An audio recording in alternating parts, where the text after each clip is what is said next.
Ladies and gentlemen, and welcome inside George's Pond and Hearst Coliseum. It's time for Shreveport Mudbugs hockey as they conclude this two-game series and the regular season series against the Amarillo Wranglers. Good evening, ladies and gentlemen, and welcome into the Landers Dodge Jeep Chrysler and Ram pregame show as the Mudbugs now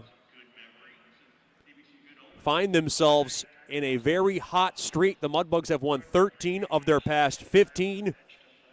Mudbugs coming off a 5-1 win last night. And it was a game where they didn't start off cleanly, but they were able to take advantage of opportunities, got a couple of power play goals, and they went 2 for 3. Lucas Deep started out the scoring, and then Nick Marino added in the goal. Mudbugs were up 2-0 after 1. Liam Fleet got another goal. He's been hot lately. Mudbugs led 3-0 after 2. Then Colin Vassallo and Carter McKay rounded out the scoring for Bugs hockey. Sebastian Mitro got the goal at 17-17 to break the shutout bid for Elliot Seguin-Lescarbot. With the win, the Mudbugs went to 36-13-2. They find themselves in a familiar spot, second place in the South Division, 10 points behind Lone Star with 4 games in hand. Lone Star in first place at 84 points. The Bugs at 74 points. The Rhinos in third place coming off a win. They're at 67 points. Then New Mexico has taken over the fourth spot in the South at 62 points. Amarillo sputtering a bit. They're at 60 points in the fifth spot. Oklahoma has lost their last couple of games. They're at 56 points. Then Odessa on the outside looking in, 47 points. Corpus Christi in 8th place at 37 points. In Colorado in last place with 25 points. We'll talk to Mudbugs head coach Jason Soupy Campbell after these messages. It's the Bugs and the Wranglers finale of this two-game series and the finale in this regular season series. We'll have more after these messages as we count down to the 7-11 Margaritaville start time. We'll have more on the Landers pregame show. This is Shreveport Mudbugs hockey. You know, we only get one chance at this thing called life, so why don't we make it count? Hi, I'm Janice Watt with Generational Financial Advisors, and we're here to assist you as a financial advisor and a CPA in making those important life decisions. Starting young, saving, and investing will reward you down the road, but it takes diligence to stay the course because life happens. Buying that first home, adding to your family, and then preparing for college, all of these require a plan. We offer services including investments, life insurance, retirement planning, and long-term disability, just to name a few. We can also assist you in your tax preparation or planning along with small business services. We are an independent brokerage company with access to hundreds of products. Call me at 318-219-4188 or log into gfapartners.com to set up a free consultation. Our offices are located at 8518 Line Avenue, Suite 103 in Shreveport. Come see us and go Bugs. As a business owner, you know it's important to stay ahead of your competition to succeed. One dishonest employee providing poor customer service can send your business to the penalty box. DeFatta & Associates has over 20 years of investigative experience that can help you monitor your employees and investigate losses that may be keeping you from reaching your goals. Whether you need GPS tracking, investigative shopping, integrity testing, or you're experiencing losses caused by theft, DeFatta & Associates can help. Give them a call at 318-635-9944 or check out their website at defattapi.com for more information.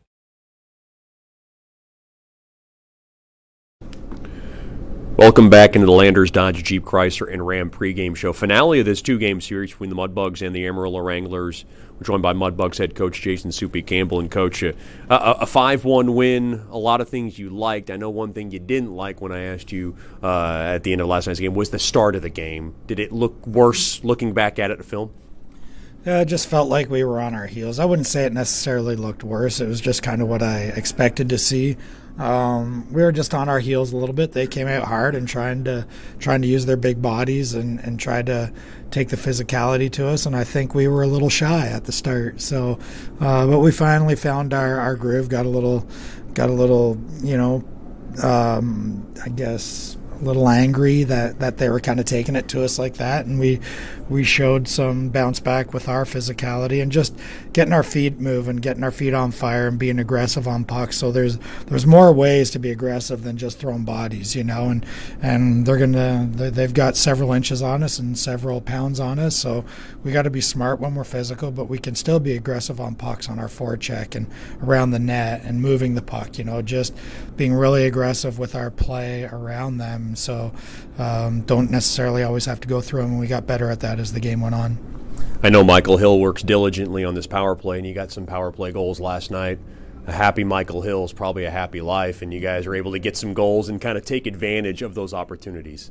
Yeah, Hilly is rarely not happy, though. But, that's, again, why he's great to work with, right? And then when he is upset, there's good reason for it. So we actually talked about that this morning. We were just saying how well the power play's been going, knock on wood, they've worked hard on it a lot. And really the guys that work against our power play in practice, they work hard at trying to simulate what other teams will do and be hard on them and give it to them when they don't score on us and all that kind of stuff. So I feel like there's a lot of good stuff going on there with Coach Hilly at the helm, and the boys are listening to him and they're working hard, and then the guys that they practice against during our practices are doing a good job to help prepare them for game time.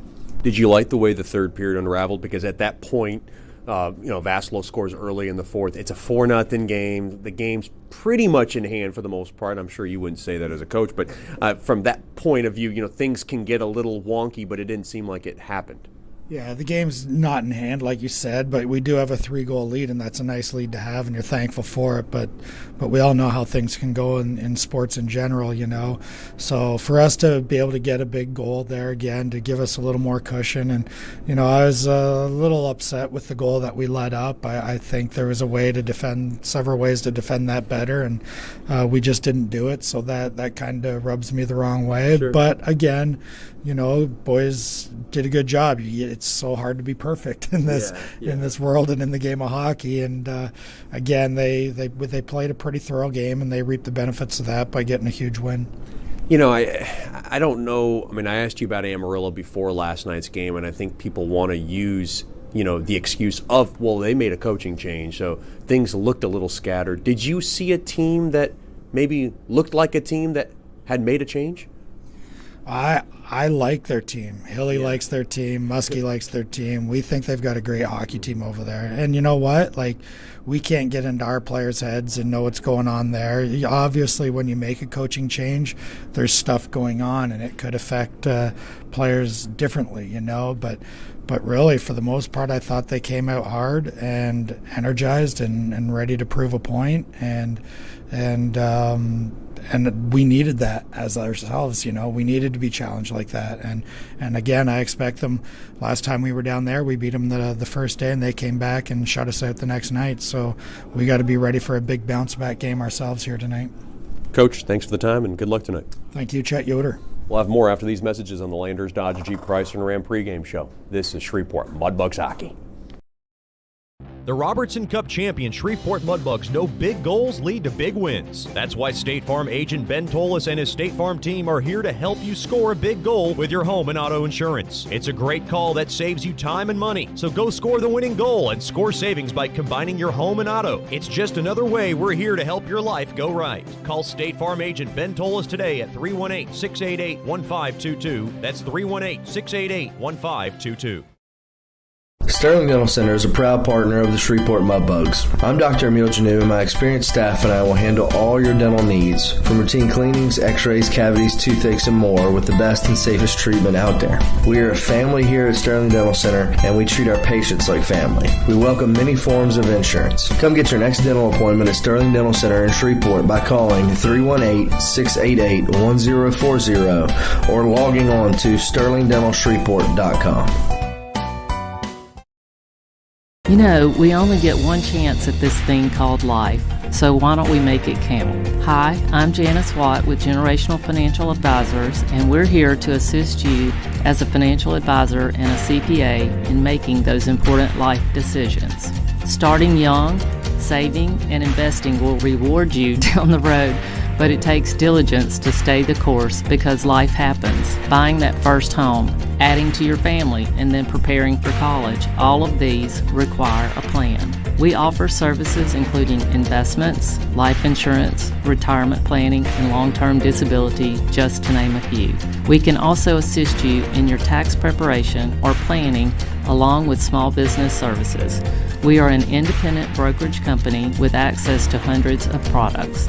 Call me at 318-219-4188 or log into gfapartners.com to set up a free consultation. Our offices are located at 8518 Line Avenue, Suite 103 in Shreveport. Come see us and go Bugs. Welcome back into George's Pond at Hearst Coliseum. Now time for the Whataburger starting lineups. Whataburger, just like you like it. First for the Amarillo Wranglers, head coach by Austin Sutter. The assistant coach is Connor Yanni. At left wing will be number 14, Magnus Godowski. At center will be number 11, Luke Morris. And on the right wing will be number 21, Morley Phillips. Defensively for the Wranglers, it'll be number 77, Martins Crunklettis. And number 2, Kyle DeMarco. And making his 13th consecutive start between the pipes will be number 1, Connor McDonough. The 6'5", 210-pounder has been quite the workhorse for Amarillo. Your Whataburger starting lineups for the Shreveport Mudbugs. Head coached by Jason Soupy Campbell. The associate head coach is Michael Hill. The assistant and goalie coach is Rich Perrant. And the honorary assistant is Chris Lane. At left wing will be number 35, Jonah Jasser. At center will be number 12, Hayden Nickel. And on the right wing will be number 17, Braden Cook. Defensively for the Bugs, it'll be number 4, Will Murphy. And number 7, Liam Fleet. And making the start in nets, his 14th game between the pipes from Homer Glen, Illinois, number 30, Nikolai Goich. The numbers on Goich overall 8-3-1 with a 2.25 goals against and a .915 save percentage. Those are your Whataburger starting lineups. Whataburger, just like you like it.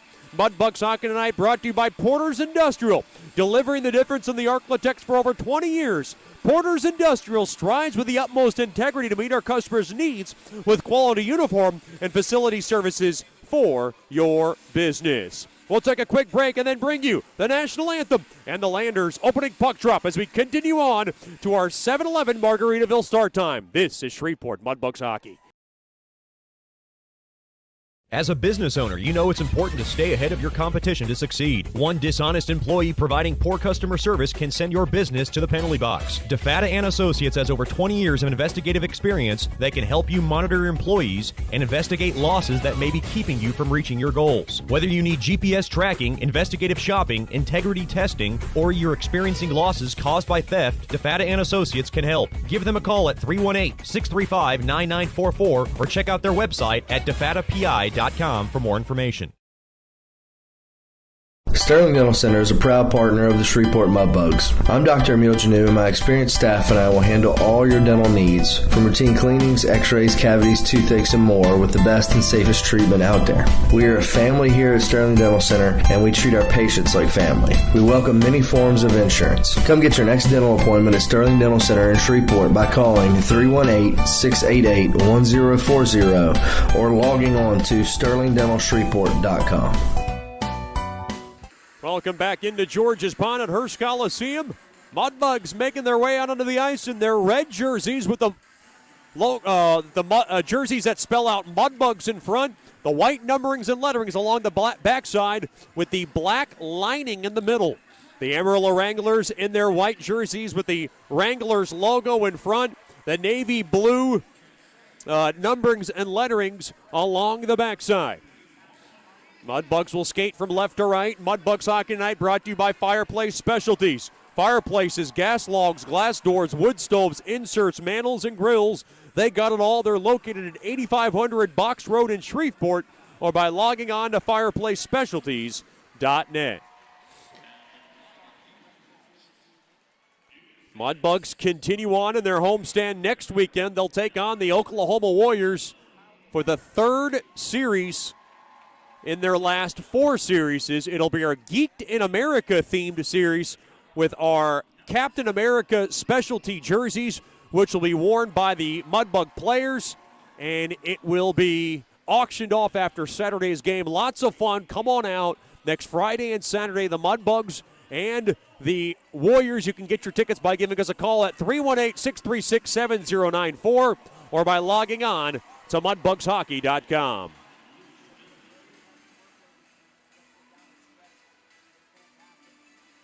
Now we ask you, please rise wherever you may be for tonight's national anthem.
The very lovely Miss Sarah Gale, our young and talented,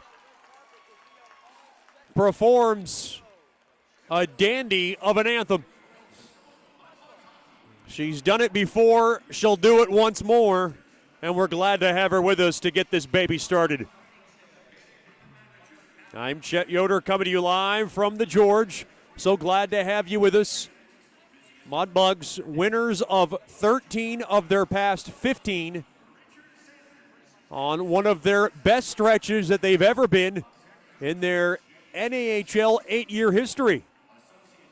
It has taken a lot of work, and boy, they feel like they're playing their best hockey at the right time.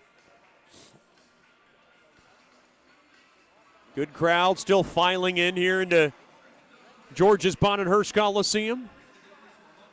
And before we get this baby started, I want to give out a special shout-out to Miss Ron and Krista Masters. They are tuned in tonight from Chesterfield, Michigan.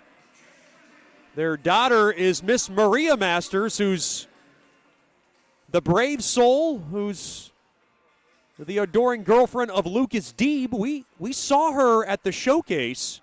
We did not know her. She looked tough. She looked all business, and I didn't cross paths with her. And then after the stories Lucas Deeb told me is that she keeps him in line. And it's a little hard to keep that grease of a man in line. He is the grease on this Mudbugs team, and maybe she's the squeaky wheel. Big hello to the Masters family. Glad to have you with us from Chesterfield. They requested for a shout-out. Your request is granted. And when you got the last names of Masters, that's just too cool. Mudbugs will skate from left to right. First period coming up, and it's brought to you by Generational Financial Advisors. For more information on planning your life's needs from college to retirement, you can call Ms. Janice Watt at 318-219-4188 or log on to gfapartners.com.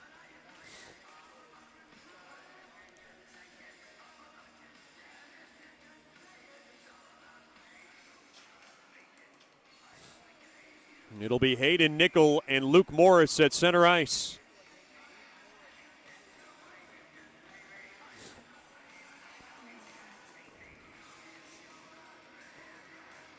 Face off, tied up, tough, dragged out, and won there by Morris. Now to the near side, that's Krunklidis, who will lifted off the near side glass, and in deep it goes into the Mudbug zone. Fleet now will fork it up ahead now through the middle there to Jasser. Mudbugs got numbers along to the left side. Jasser across. Nicholas shot. Save made there by McDonough. There was a juggling biscuit in front. Jasser got in front, pushing and shoving after the whistle. Phillips is in there.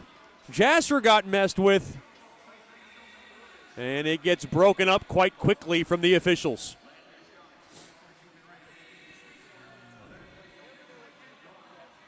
Mudbugs, of course, without Andre Parichka, he's back home graduating from school. And then the other notable names, of course, Foster Nickel, Ian Emery, Remy Pusateri, who's joined us now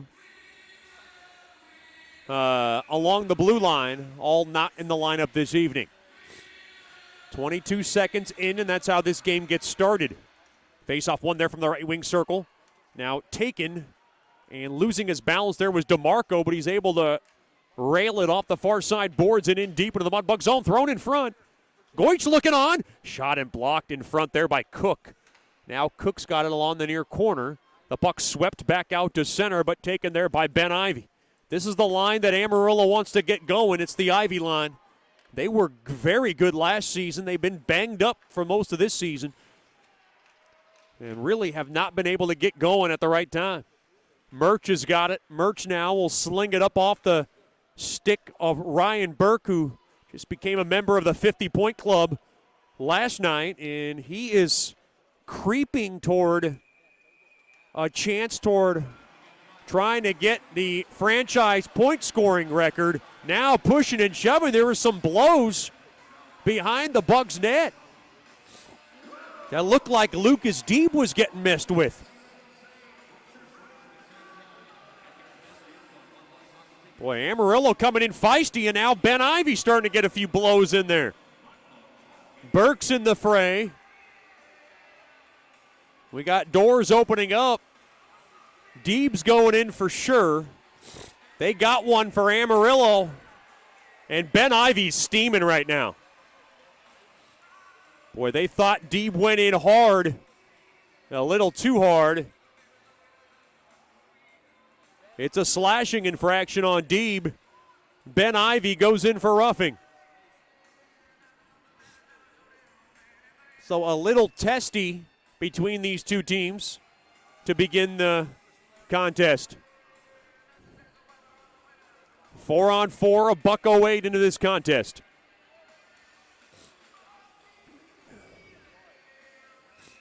Little open ice for both teams to work with.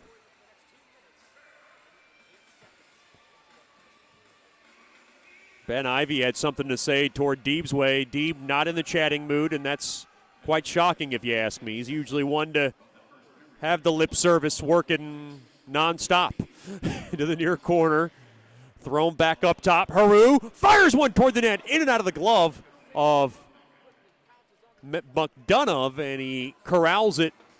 Any kind of rebound, and we get a stoppage of play.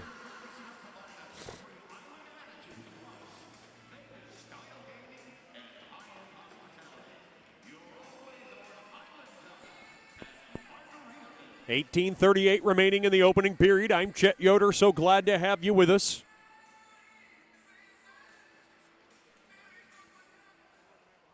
Face-off tied up, one there by Amarillo. Now behind the Amarillo net, that's McNaughton around that right side. Thrown on back now. Trouble handling there is Gagnon. Gagnon now. Hassled with there by Marino. And now played back out to center along the left side and ladled in there by McNaughton. Sushinsky's going to grab the loose change behind the Bugs net. Had trouble handling it. Now McNaughton with the steal. Played up ahead there to Marino. Here comes the Boston boy. Up ahead to the right side there to Haldenby. Haldenby splits the D. Shot toward the net. Oh, boy, that's a save made there by McDonough. That was not a comfortable stop as he's able to clinch the pads. And we have another penalty coming up. This one's going against Haru. It's another slashing infraction. And this one now against Haru. It didn't seem too much in the arguing mood. So a 4-on-3 power play for a $1.09 for Amarillo and an early opportunity for the Wranglers.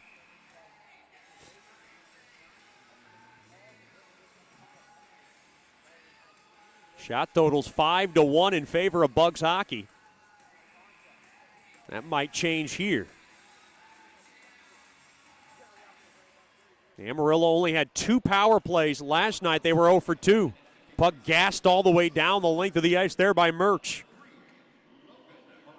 Seth Murch, well, of course, the recipient of the Alex Park trade, and he's worked out quite well. Now played back to the top of the point, waiting.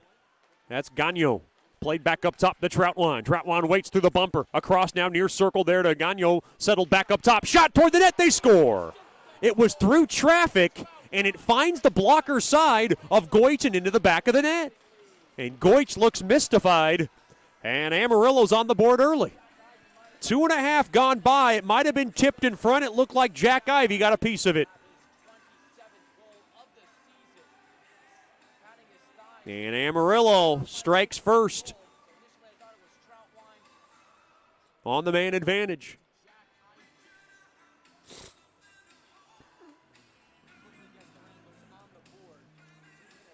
Boy, you knew Amarillo was going to come in gunslinging, and their first gunslinger of the night finds the back of the twine.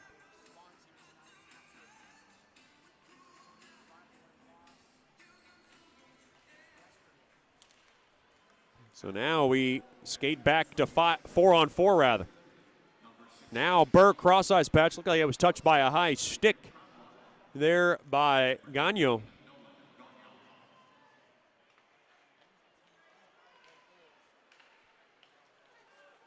So an early goal given up.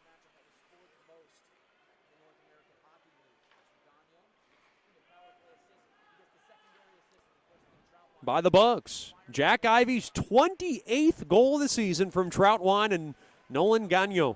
What a season he's having. Shot toward the net. Stick save made. Rebound chance. Oh, that was Burke coming in hard. Took a shot up across the face. He wanted a call. Now Troutwine around the right side, and Burke's barking toward the official. He wanted a call. Ryan Burke will get working on the officials pretty early. That is his standard operating procedure. He's got a lot of standard operating procedures. He gets that from Mom, because everything's disoriented from Mr. Burke. Of course, his mom, head of her own dental practice. So you know she's all about routine. And so is young Ryan Burke. Mr. David Burke lives life like it's a party and he's on an island. And he can do whatever he wants. What a life. Almost 4 minutes gone by. Big hello to Ryan Burke's grandparents who are tuned tonight from both ends of Ontario. Of course, Mr. and Mrs. Burke in the building. They're here for the week. They're going to be seeing the Bugs next weekend as well. I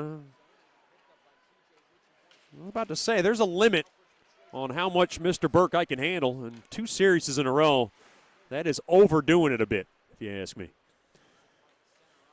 Now we're on the left side. Krunklidis able to jab it back into the Bug zone. Amarillo up 1-0 early.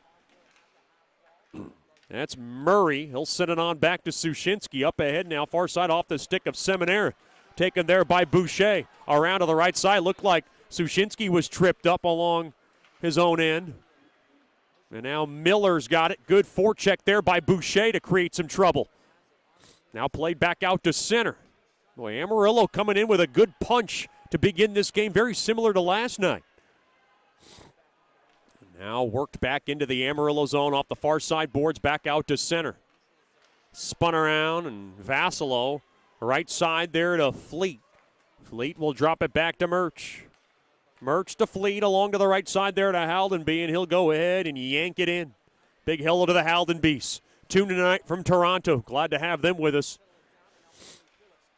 Around to the left side, Amarillo comes in, and boy, Fleet and Vassilo with the sandwich hit on Phillips. Thrown through the middle, swallowed up there by Vassilo, up ahead there to Nickel. Nickel, right side, he'll gain the zone. Here comes the Mudbug leader. That's Nickel. He'll kind of put it into that near corner, now along to the left side, and lugged back out there by Godowski. Jasser will jolt it back in. Big hello to the Jassers.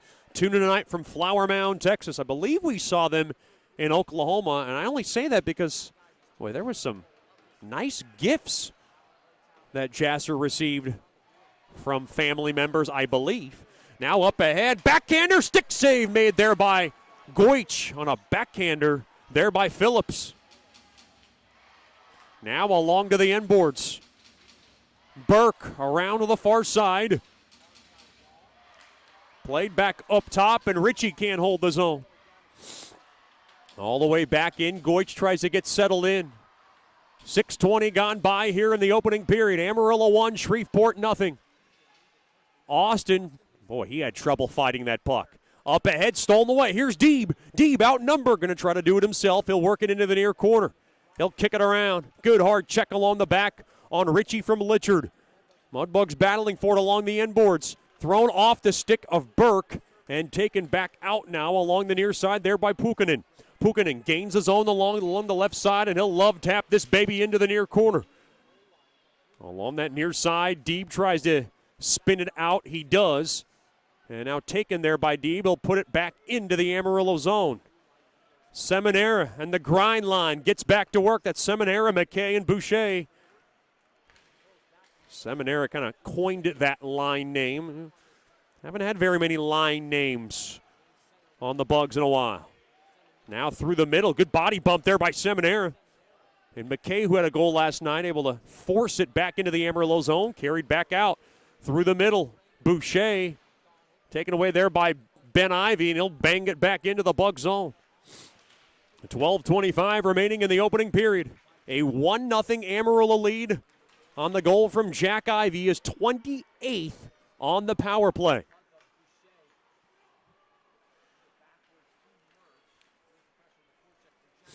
Now around the left side, up off the stick of McKay and in deep. Around the net, McDonough mails it around the near side, back out to center. Jack Ivy will drop it off to Krunklidis.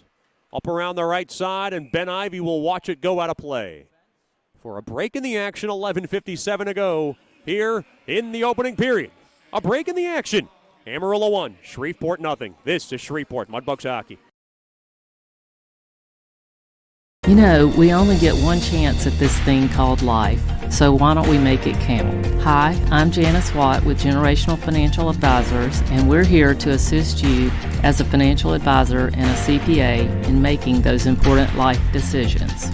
Starting young, saving, and investing will reward you down the road, but it takes diligence to stay the course because life happens. Buying that first home, adding to your family, and then preparing for college, all of these require a plan. We offer services including investments, life insurance, retirement planning, and long-term disability, just to name a few. We can also assist you in your tax preparation or planning along with small business services. We are an independent brokerage company with access to hundreds of products. Call me at 318-219-4188 or log into gfapartners.com to set up a free consultation. Our offices are located at 8518 Line Avenue, Suite 103 in Shreveport. Come see us and go Bugs. Welcome back into Georges Pond and Hirsch Coliseum. Play back underway, and it's deep in the Mudbug zone. A 1-0 Amarillo lead on the goal from Jack Ivy. And it came in early in this contest at 2:30 into the contest. Loose puck now. Vasilo's got it.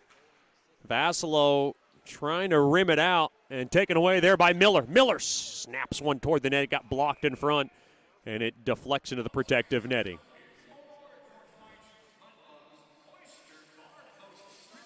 Big hello to the Vasilos, tuning tonight from Buffalo. Whenever I think of Colin Vasilo, I got this mixture of Fast Times at Ridgemont High with Bill and Ted's Excellent Adventure kind of going on with him. He is a pleasure to be around, but boy, he is high octane.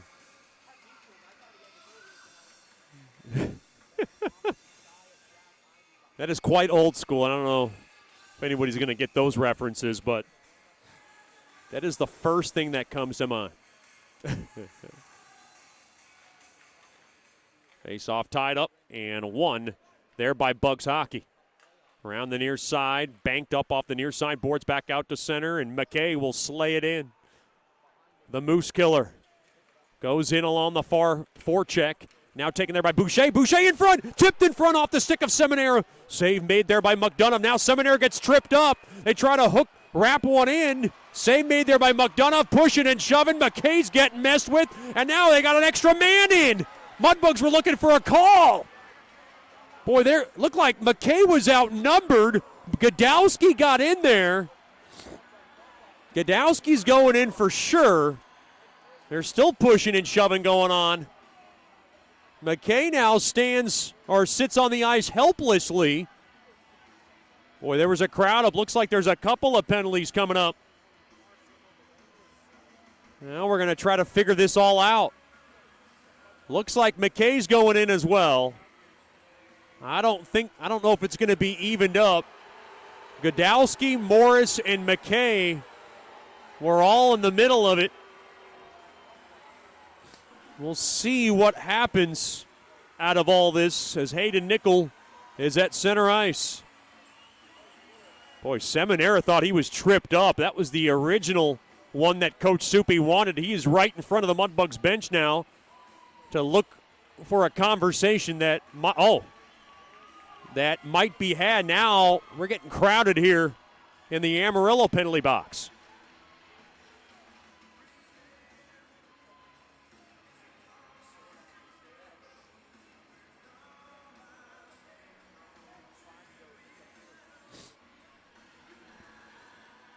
I think one more is going for the Bugs. McKay's in, and I think they're summoning another Mudbug player. Coach Soupy hot under the collar. He can get like that sometimes. Especially if he doesn't have honey around his coffee. He's a honey guy.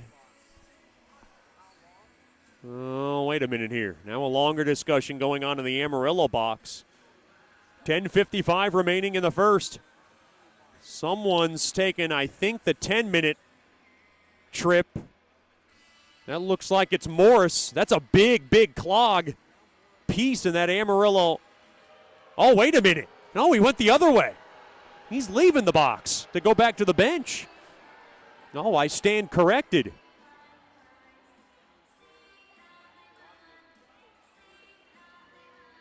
Let's see how this all paints out.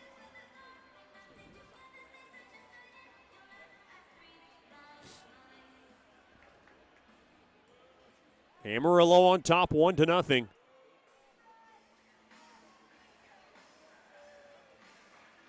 Yeah, Mudbugs are going to have a power play out of this. Oh, my goodness.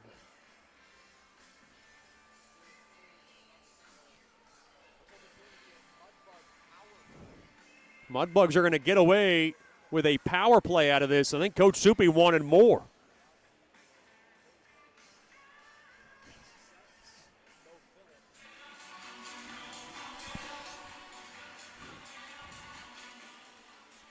I think they wanted a little bit more than just the 2 minutes. First power play of the night, brought to you by Scott Powerline.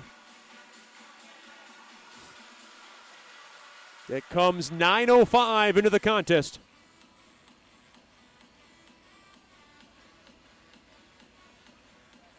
Mudbugs were 2 for 3 on the man advantage last night. Early opportunity here.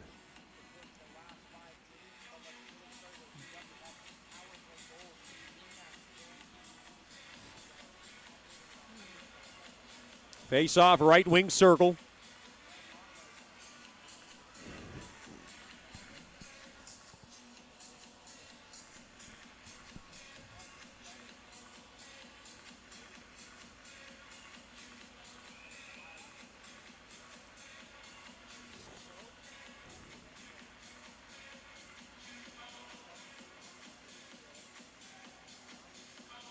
Aldenby to take the draw.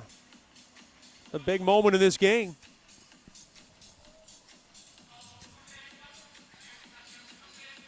Face-off tied up and won there by the Bugs. Played back up top to Haru, or rather Nickel.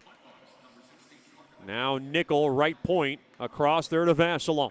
Vassalon now sends it across far half wall there to Cook. He'll jelve it back over to Aldenby. Aldenby works the wagon. Now down low there to Cook. Cook's got it now across through the slot. It was broken up. That's a good job there by Jack Ivey. Now spun around, stolen away there by Jack Ivey, and he'll go ahead and spar it all the way down. Boy, an early opportunity drawn by Carter McKay. Amarillo scored on their first power play opportunity. Now the Mudbugs get their first of the night. Kicked around down low there to Marino. He'll sling it around the near side boards. Over to Litcher. Drop back up top. It goes to Fleet now. Far corner. Waiting. Now down low it goes. Litchard across. Back up top through the bumper. Fleet's got it. Fleet couldn't handle it. He'll bank it in down low there to Litchard. Gave away. Oh, and stolen away there. And whisked all the way down by Gagnon. Down to 45 seconds remaining on this Scott Powerline power play. Drifting on back there to Burke. Burke through the middle. Burke gains the zone. He'll go to his left there to Deeb. Deeb, top of the far circle, across there to Fleet. Fleet waits, fires toward the net. There was traffic in front, and it got the glass. Now Deeb waits. Deeb through the bumper. Deeb drills one toward the net. Got the high glass again. Now down low. Murphy touches it in deep. Litchard back to Murphy. Murphy at the left point. He waits. Onto the far half wall. Still 20 seconds to go. Deeb back up top to Murphy. He waits to the right point there to Fleet. Now down low near corner. Burke back to Fleet. A one-timer! And it's smothered up there by McDonough. With 12 seconds to go on the man advantage. Lots of looks from the Bugs once they got things settled down. Amarillo 1, Shreveport nothing.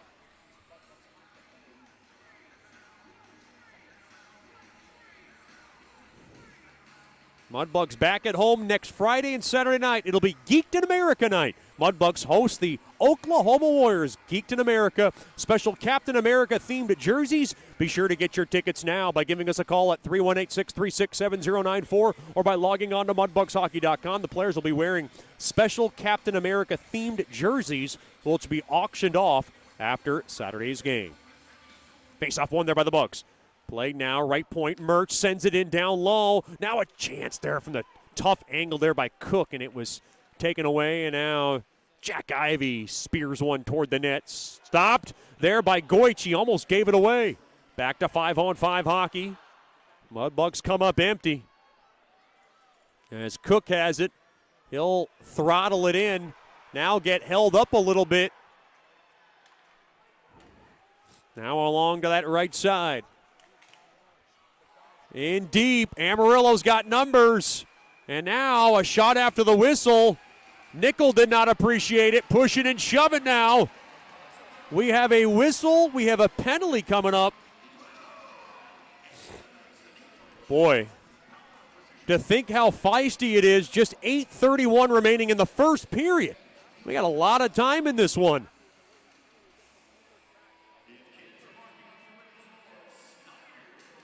Looks like Murch was the initial guilty party, and now looks like we have a penalty coming up to Jack Ivey. Oh, what's this about? Tripping on Murch. Oh, wow. That is an unsportsmanlike conduct penalty on Jack Ivey.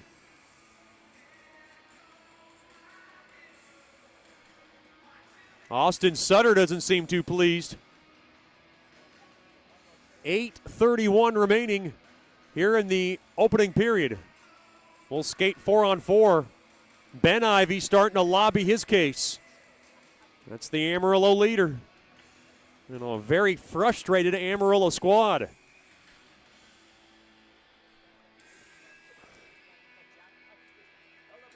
Well, I don't know if Hayden Nickel drew that one, but if he did a terrific job at it. Shots 9-4 in favor of the Bugs, as they are trailing early 1-0. Haru Sent back to Sushinsky. Around the far side, played back out to center. Now Krunklidis will go ahead and whap it back into the bug zone, and it ricochets all the way back. All the way out of the zone.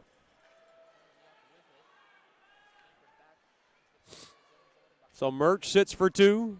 Jack Ivey sits for 2. We skate 4-on-4 for the second time in this game. Around the left side. The puck touched in deep there by Morse. Now along to the end boards behind the Bugs net. Taken out there by Fleet.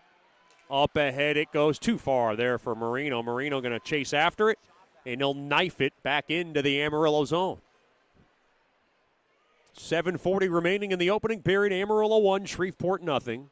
I'm Chet Yoder coming to you live from George's Pond and Hirsch Coliseum. We hope you're enjoying this broadcast on a Louisiana Saturday night. Up ahead, oh, it goes behind Murray, who would have had a great look at it. And Murray will take a path back into his own zone. Through the middle there to Vassalo. Vassalo will nudge it up ahead to himself into the near corner. Vassalo battling for it. Played back. Vassalo left point.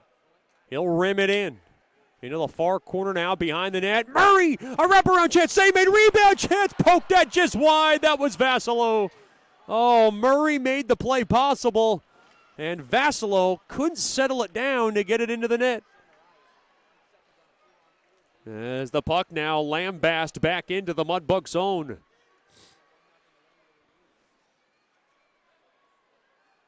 Now Murray will drop it off there to Nickel. Nickel comes in through the middle. Dropped off, shot toward the net, gets blocked in front there by Murphy. Now we are back to 5-on-5 hockey. Now along to the right side, that's Ben Ivey who will lift it back out to center. Puck worked in, and it looked like the Bugs came in too early. And they did.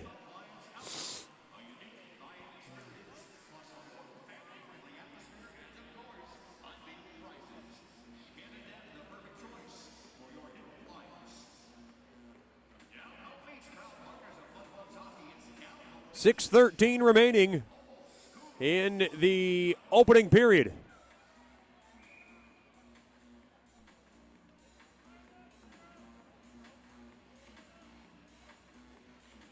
Face-off tied up and won there by the Bugs. They have it. Cook will play it up ahead now. Left side there to Jasser. Gets tied up and thrown a little bit away from the puck there by Jack Ivey. Taken back in. Here's Cook. He'll sizzle it back in into the far corner.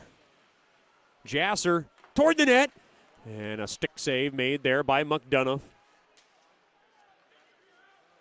who has looked impressive in his 13th straight start. Boy, that is a lot of starts in this league. 44 games under his belt. That is quite the workload. And they are basically going to ride their Wrangler netminder as far as they can take it. Seminara. He'll go ahead and sail it back into the Amarillo zone. Good hard forecheck there by Seminara as the big rig comes in. Now left point shot blocked in front. That was Sushinsky. Ricochets back out to center. Fleet across there to Sushinsky, right side. He'll gallop across and just snap it in. Out of his net there is McDonough. He'll paddle it around the near side boards. Held up now, played back up top, but that a little too much steam. And it went behind Sushinsky. Sushinsky done with that shift. Now through the middle there to Seminara. He'll drop it off to the right side there to Boucher. He'll gallop in. And, puck stolen away there by Morse. Amarillo outnumbered as they come back the other way on the breakout. But Godowski able to wrist it in deep into the Bug zone. Now played across, and McKay's got it. He'll level it up ahead there to Austin, and Austin will barrel it in. In on the forecheck there is Deeb. Deeb along to the near corner. Has it. Deeb battling for it. He's tied up with his man. Looks like somebody wants to pick a fight with Deeb. Deeb doesn't mind. Into the near corner. Now Litchard getting messed with. Shot from the right point got blocked there by Austin. Boy, a lot of extracurriculars going on. Played back out to center. Amarillo's got numbers back the other way. Here they come. Here's Phillips. Backhander. Centering feet. Sticked away there by Goich. Oh, now along to the far side. Played back out to center. Gagno will send it back to Troutwan. He'll whack it off the near side boards all the way down. Looked like there was a hit in front of the Mudbugs bench from Phillips. He got in Deeb's way. It's an icing infraction. And it looked like that Mudbugs bench was barking. Was alive and well looking for a call there, and they did not get one.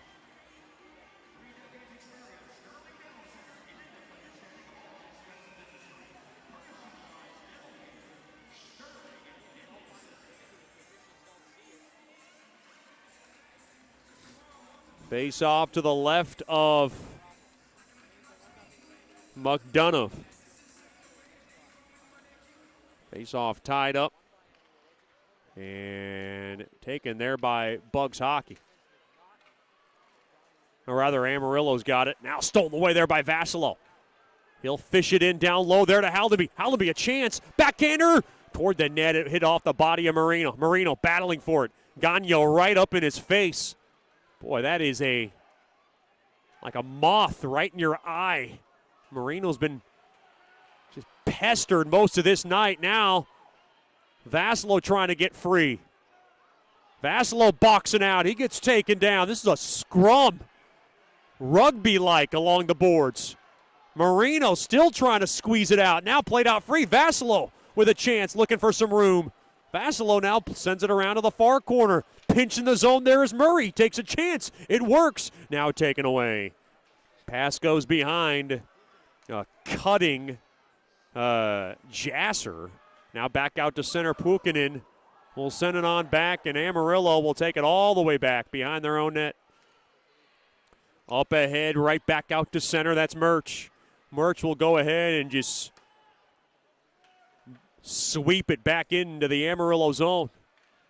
Murch battling for it. Seth Murch, very much a resemblance of Justin Timberlake, and that was made quite evident his first couple of weeks. That is not a bad thing. Now along to the inboards. Play it around to that far corner. That's Nickel. Gets taken down. Mudbugs will draw the call. And now we got pushing and shoving. Looks like the Mudbugs will go on the man advantage. With 1:55 remaining here in the second. Boy, good call by the officials and a good draw there by Nickel.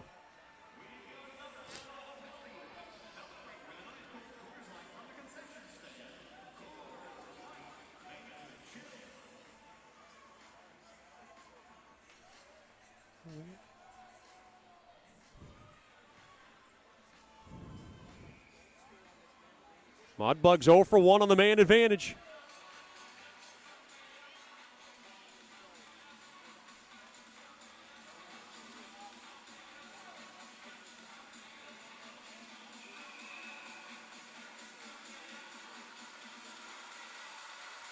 Face off to the left of McDonough. Some guys getting warned outside of the dot. Face off one there by the Bugs. To the right point, it goes to Fleet. Fleet settles it down. Fleet across to Murphy. Now back across near circle there to Burke. Burke's got it. Burke now thrown down low. Tough pass to the left point there to Murphy. Murphy across there to Fleet. Fleet now to Murphy. Murphy now across. Burke's pass broken up.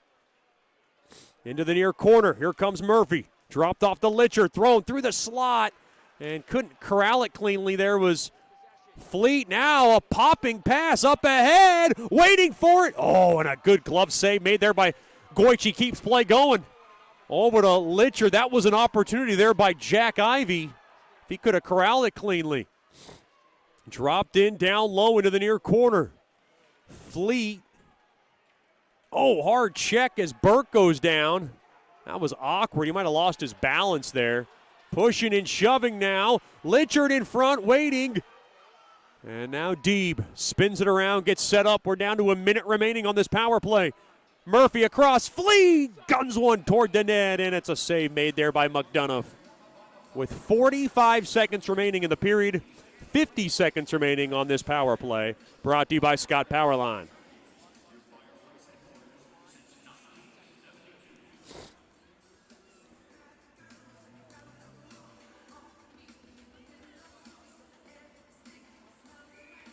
Stick around for the Brookshire's Food and Pharmacy First Intermission Show. We'll talk to Miss Charlie Dew, one of our former billet moms, of course, youth hockey coach. They had a great weekend a couple of weekends ago en route to championships won. So that's always fun. Shot toward the net there by Marino, and a left pad save made there by McDonough. The puck deflects out of play. Look out. Oh, it stayed in play. Thought it hit the protective netting. Now near half wall, Vassilo back up top. Nickel couldn't corral it cleanly. Now left point there to Cook across. Vassilo cranks one toward the net, smothered up there by McDonough. 23 seconds remaining in period number one, brought to you by Generational Financial Advisors. Amarillo on top, 1-0 on the goal from Jack Ivey.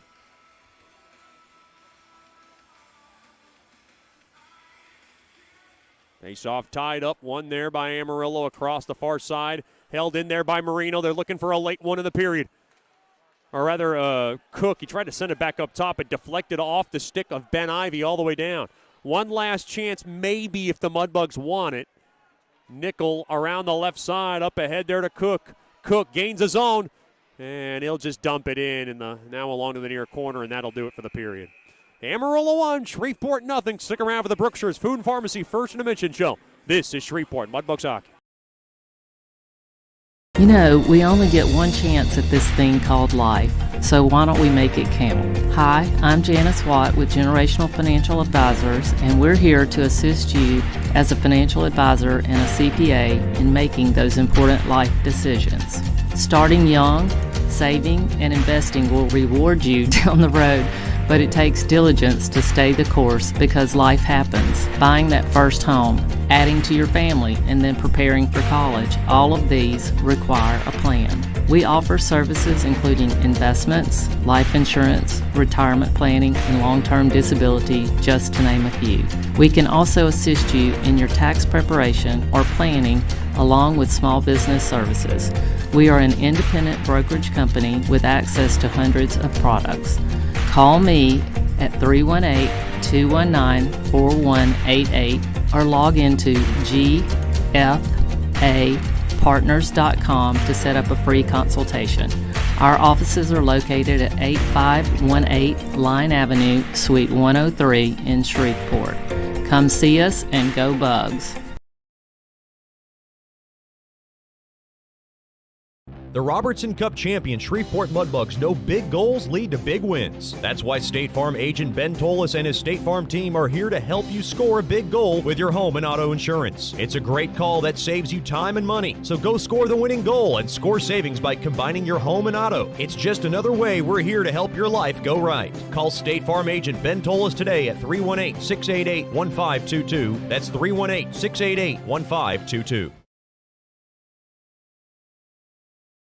Sterling Dental Center is a proud partner of the Shreveport Mudbugs. I'm Dr. Emil Janu, and my experienced staff and I will handle all your dental needs, from routine cleanings, x-rays, cavities, toothaches, and more, with the best and safest treatment out there. We are a family here at Sterling Dental Center, and we treat our patients like family. We welcome many forms of insurance. Come get your next dental appointment at Sterling Dental Center in Shreveport by calling 318-688-1040 or logging on to sterlingdentalshreveport.com.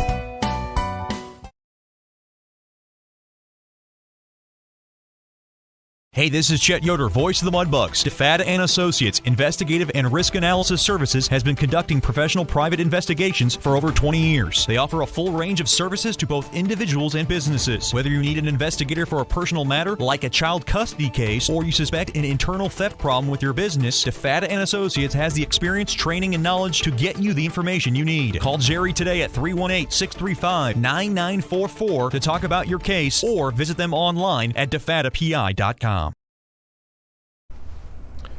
Welcome back into the Brookshire's Food and Pharmacy First Intermission Show. Special treat for us. One of my favorite people with the Mudbugs. She's been a billet family for quite a bit. She's obviously working with youth hockey. She's done a lot of great things for the Mudbugs. She's also a season ticket holder. Her and Levi do so many great things here. Team Solon, which is another great foundation as well for Mudbugs hockey. Miss Charlie Dew, thank you so much for joining us. We appreciate you having your time with us today. Absolutely. Well, it's a pleasure to be here and chat with you here today. Talk about that big trip to Dallas, because, I think it's so big. When I found out you guys were in Dallas, I thought that was amazing. And then for you guys to have, 3 of the 6A, 6U, 8U, and 10U and 12U all go to Dallas, and 3 of the 4 won a championship? That's correct. Yeah, it was so much fun, man. My 6U team is comprised of 10 players. 6 of the 10 were brand new to hockey this season, which is phenomenal to say. You're brand new to hockey and you come out a champion in Dallas against kids who've played hockey for some time, for most of them. So, it's great. It's growing the sport here. Kids look at these kids who came out champions and they're like, man, I want to do that. And so they want to be involved in our organization, which is fantastic. Hang up baseball, hang up football. Yeah. I want to play hockey, mom and dad. And that's so awesome for our organization. And really, this is the second year in a row we've taken 4 teams and 3 have come back champions. And to bring kids here, is it hard to recruit? Because I know sometimes those numbers can be a little bit, tough. But have you guys had any challenges with that for as long as you've been there? Yeah, it is hard to recruit. 6U is really just only developed this year and last year. Mm-hmm. It's really been an 8U program otherwise, which that's tough for the 5 and 6 year olds playing with 7 and 8 year olds. So it's great to come back and say, hey, you guys can be champions too. Yeah. And come out, learn to skate, learn to play, try hockey free, get them in, and the kids are hooked and they want to play. So that's how we look at it. It has been hard, but when you come back with championship trophies, all the kids want to be a part of it. So it helps grow this organization, in my opinion. I've been a part of 2 Robertson Cup championships, and it's obviously a special feeling. You don't get to be, not every broadcaster like myself gets to be part of something like that, so to be blessed. But when you're in there with kids younger than, the kids I work with, what is that scene like that they, that this is what it's all about, and they ended up winning it? It's, because your message could have been something different had you guys come up short, and all of a sudden, boom, they win it all. Talk about that feeling. So my kids, from start of the tournament to finish, they just played the exact system we've been preaching. Let's play as a team. Let's not play as an eye. And to see it all unfold, it was so gratifying for me as a coach. And then, I've got my little boy playing too, and that's so gratifying to watch him win a championship. It's just unreal. And to be honest, we in the championship game, we were down 5-3 in that game, and the boys battled back. 2 minutes left, we're down. They battled back, put 2 in the net, went into overtime in a championship game, and won it about a minute into overtime. And you talk about all the feelings and emotions. To win it in regulation's one thing. To win it in overtime, you're just elated. You're just so ecstatic for your kid and your group of kids. The memories just will go for forever. It's just a great feeling. I know about overtimes. I did 4 of them last playoff, and then I did another one after that as well. Lone Star.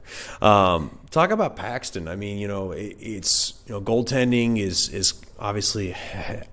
I always say it's a weird position. It's an odd position. It's also a position that comes with a lot of accolade, but also can come with a lot of scrutiny as well. Of course, he's had a billet brother in Devin Boback, who coming off a championship of his own. This is like a championship fever going on here. And of course, former Mudbug. We miss him to death. And of course, he was one of your billet Yeah. kids. So, talk about was he an inspiration to Paxton? Like, because I love to talk about like how our Mudbugs can really inspire some of their kids. Yeah. Oh, absolutely. I mean, Paxton wears the number 31 proudly.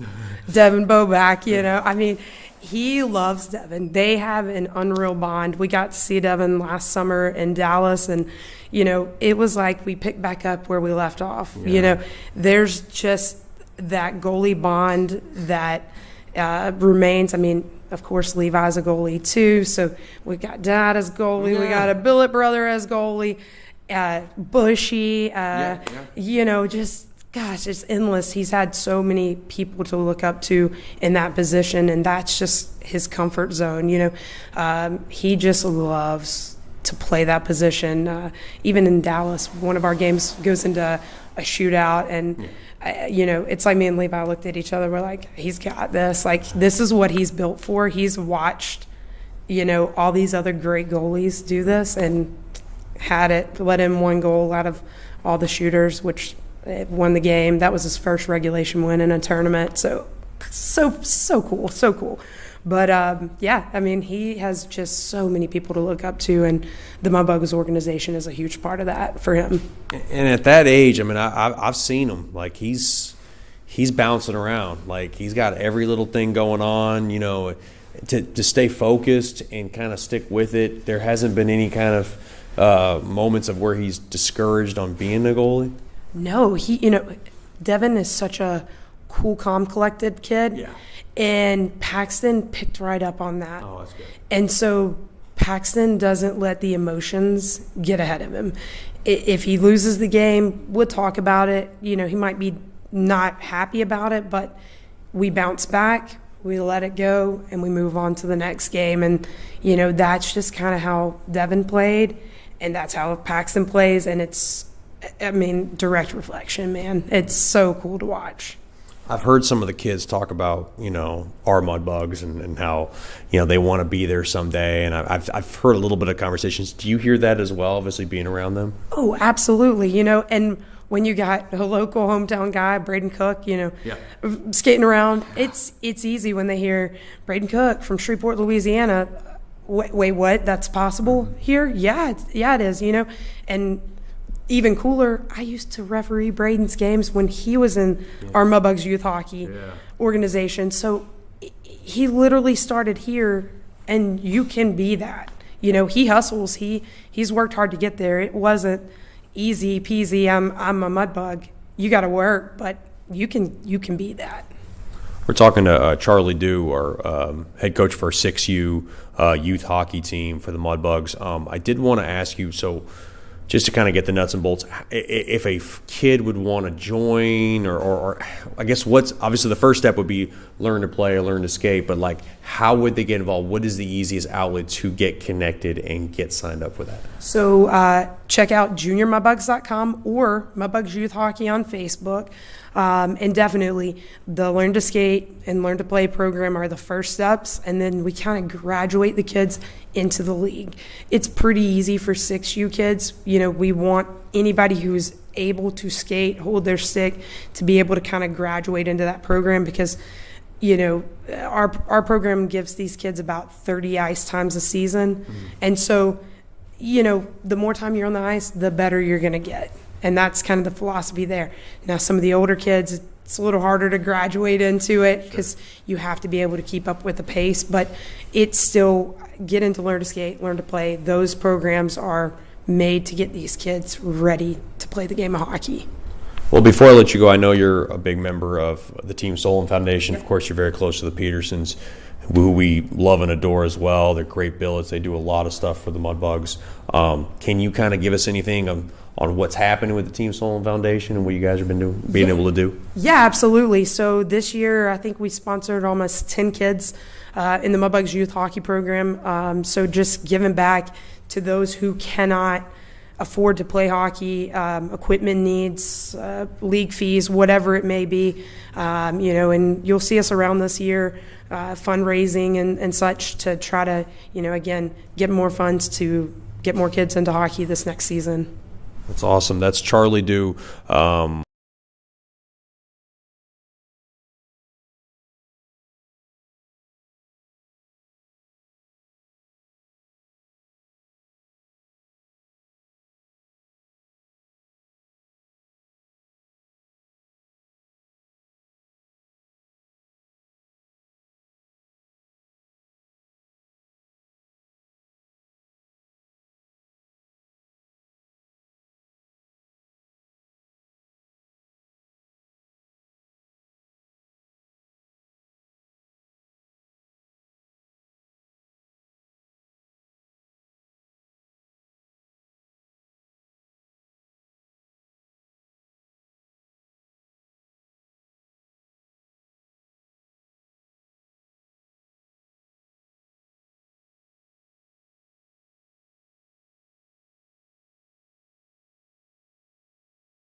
You know, we only get one chance at this thing called life, so why don't we make it count? Hi, I'm Janice Watt with Generational Financial Advisors, and we're here to assist you as a financial advisor and a CPA in making those important life decisions. Starting young, saving, and investing will reward you down the road, but it takes diligence to stay the course because life happens. Buying that first home, adding to your family, and then preparing for college, all of these require a plan. We offer services including investments, life insurance, retirement planning, and long-term disability, just to name a few. We can also assist you in your tax preparation or planning along with small business services. We are an independent brokerage company with access to hundreds of products. Call me at 318-219-4188 or log into gfapartners.com to set up a free consultation. Our offices are located at 8518 Line Avenue, Suite 103 in Shreveport. Come see us and go Bugs. The Robertson Cup champion Shreveport Mudbugs know big goals lead to big wins. That's why State Farm agent Ben Tolis and his State Farm team are here to help you score a big goal with your home and auto insurance. It's a great call that saves you time and money. So go score the winning goal and score savings by combining your home and auto. It's just another way we're here to help your life go right. Call State Farm agent Ben Tolis today at 318-688-1522. That's 318-688-1522.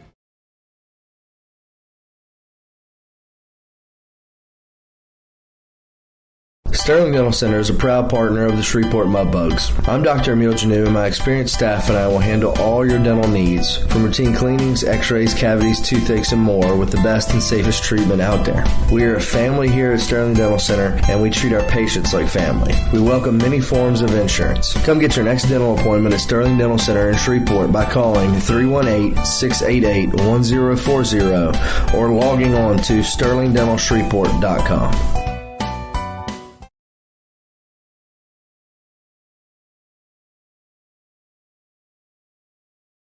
Hey, this is Chet Yoder, voice of the Mudbugs. DeFada and Associates Investigative and Risk Analysis Services has been conducting professional private investigations for over 20 years. They offer a full range of services to both individuals and businesses. Whether you need an investigator for a personal matter like a child custody case or you suspect an internal theft problem with your business, DeFada and Associates has the experience, training, and knowledge to get you the information you need. Call Jerry today at 318-635-9944 to talk about your case or visit them online at defadapi.com.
Welcome back into George's Pond at Hearst Coliseum. 1-0 lead for Amarillo on the goal from Jack Ivey, 2:30 in.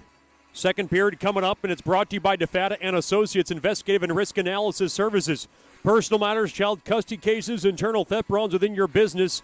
Just call our main man, Jerry DeFata, at 318-635-9944 to talk about your case, or log on to defatapi.com.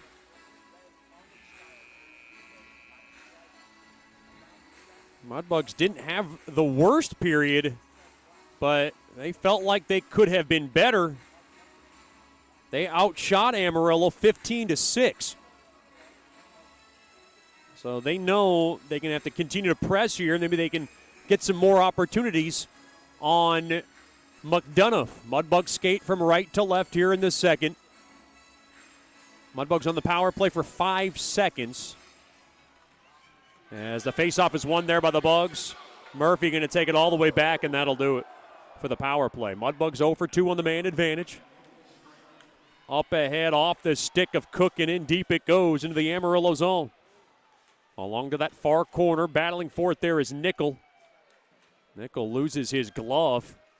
Now a rolling puck goes to the left side, picked up there by Gagno. Now sent back in. Amarillo playing Shreveport very tough, trying to get this game, and they're playing a red-hot Mudbugs team right now who's on their heels a bit.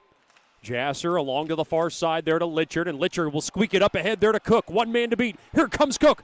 A shot toward the net, and a save made there by McDonough. The puck popped off the far side boards and all the way back into the Mudbug zone. Murch, Deeb to the left side there to Austin. Big hello to the Austin family. Glad to have them with us as Austin gets taken down into the near corner. Litchard will walk the line toward the net. He sends it, and he sent it wide. Or he sent it wide. Along to the far corner, Litchard's got it. Litchard holds the zone. Banked in down low. Tried to find Burke, but it's taken back out to center. Good job there by Austin to poke it out of trouble. And that's Deeb, who will go ahead and soccer bay that baby right back into the Amarillo zone, worked back into the Mudbug zone. Haru spanked off the far side boards back out to center. Almost a couple of minutes gone by in the opening period. Mudbugs down by 1. Haru, he speared it on ice. Looked like it was played there by McDonough, and they called an icing. Boy, Coach Soupy thought McDonough played it, and he's letting the official know about it. It was very close. But once the official sold that call, or once the official was committed to that call, it was the automatic icing rule in effect. Face off to the right of Goich.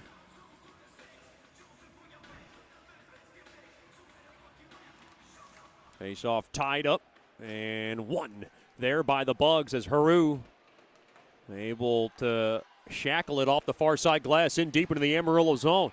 Ritchie will rip it around the far side boards, taken there by Haru. Haru will throw it across there to Sushinsky, who will slug it up ahead off the stick of Boucher. And taken back out. Oh, what a hard check, and Haru's going in. And he's not happy. Boy, a fallen Wrangler right in front of us. The official was committed to the call.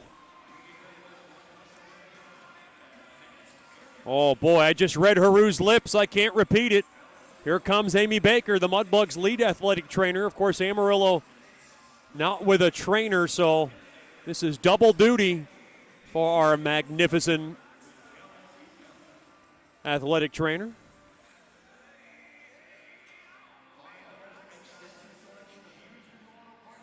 Oh, boy. That's not good.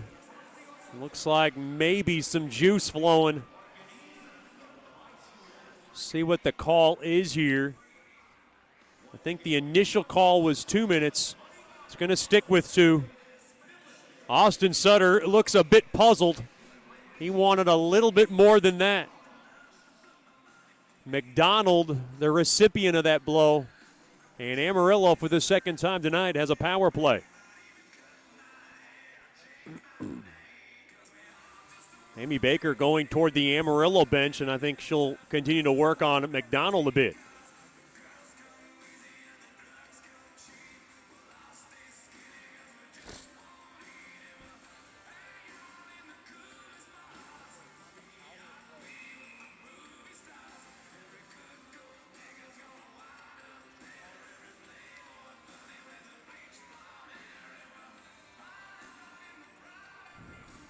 Face off to the right of Goich. A 1-0 Amarillo lead. The goal very early in this game at 2:30 from Jack Ivey.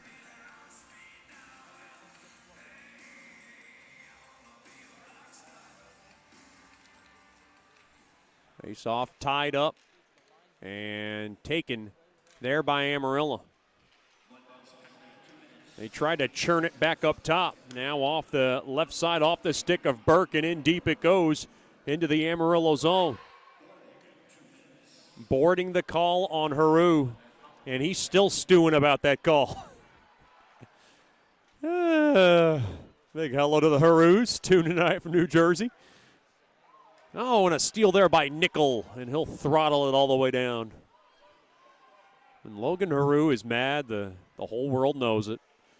And if the whole world doesn't know it, he will let you know how much he is annoyed, ticked off, and quite frankly, agitated. Oh, tripped up there was Burke, and a penalty's going to come, and the Mudbugs draw it. Good draw there by Burke, and luckily he's okay. Along that left side, Gagno's going in. And we will get 4-on-4 hockey for the next $1.07.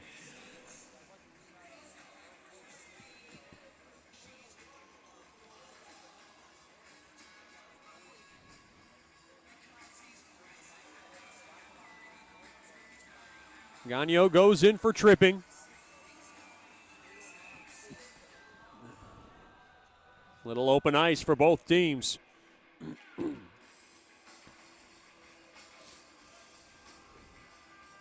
Face off to the left of McDonough.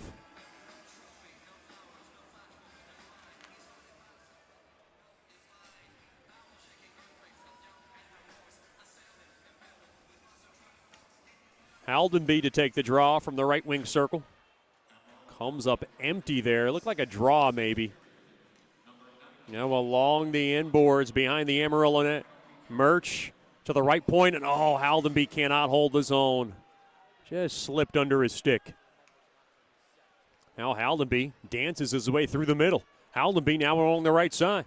Haldenby now behind the Amarillo net. He'll work it around the perimeter. Along to that near corner. Gets pushed and shoved there by Semeniuk. And now thrown toward the net. Body down there by DeMarco. Now along to the far corner, Semeniuk has it, and he'll just drop it on back to DeMarco. Pushing for it now. Far side there to McNaughton. Now through the middle. Here's Morris. Morris will gain the zone. Right side. Throw a soft liner toward the net. Gloved down there by Goich, and he'll hold on to it. Stick around with the Sonic Drive-In second intermission show. We'll talk to one of our favorites, former Mudbugs netminder, Simone Bushler.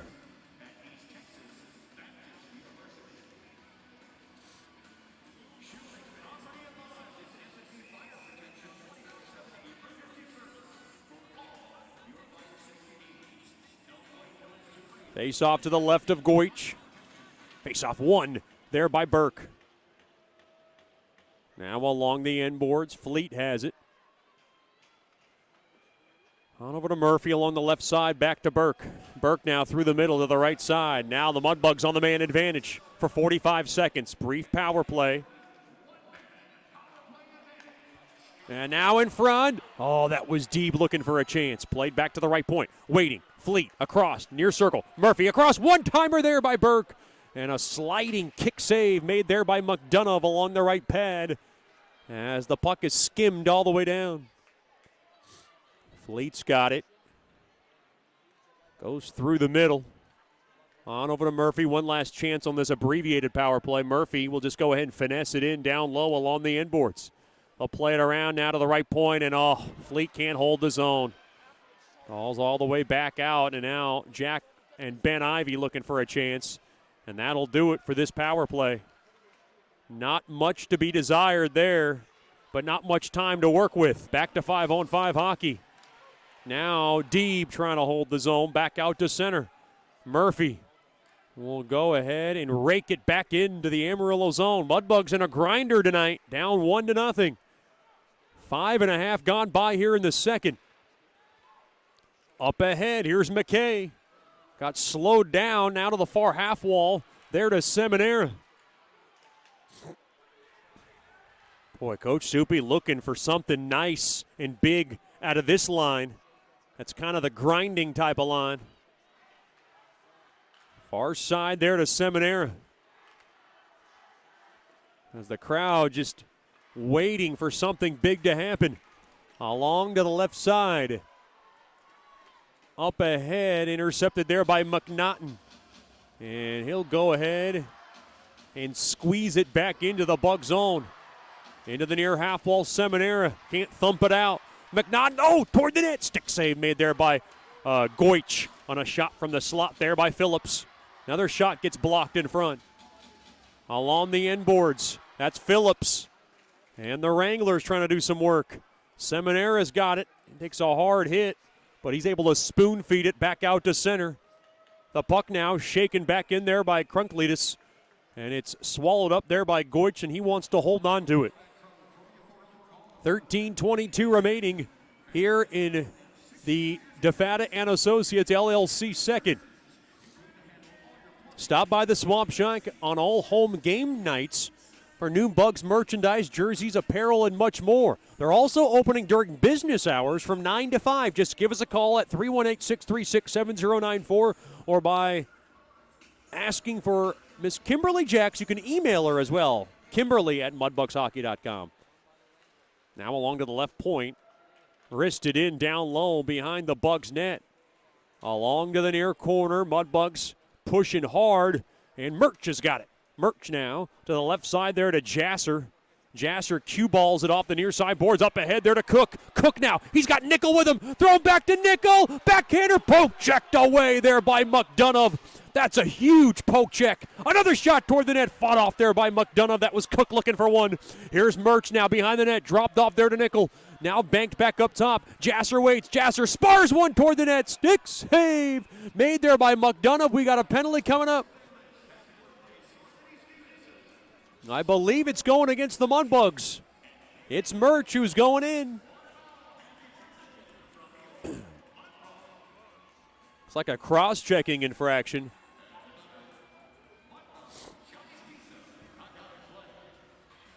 Murch, the former Maine Nordique, arrived with us just at the trade deadline, first week of February. He actually joined us in Corpus Christi. I was told Chet Murch, I don't say Chet very much, Chester Murch was going to be at a lot of these games. That has not been the case. Big hello to the Murches too tonight from New Hampshire. Glad to have them with us. Murch's family, very similar to my mom's side of the family, a lot of law enforcement. They're a different breed. We're a different breed. As the Mudbugs are on the first choice personnel penalty kill. And Amarillo has looked like a different breed tonight. They're up 1-0 and really trying to suffocate the Bugs. Now along to the near corner. Gagno takes a hard hit there by Burke.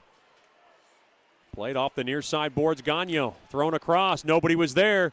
And Mudbugs trying to clear. Oh, no, they can't. Here they come now. Far circle thrown down low. Shot toward the net. Hit the side of the net. That was a chance around that short side there by Pukonen. If he would have waited, he might have had an easy tap in as Fleet flips it all the way down. Boy, the Mudbugs a little scattered, and Coach Soupy trying to tell his guys to calm down. That's his bread and butter, what he works on this first choice personnel penalty kill. Now around to the far side. It looked like a press was going in pretty hard on the Bugs, and then there was an opening down low, and Goich almost got caught high and dry. 45 seconds remaining on this power play for Amarillo.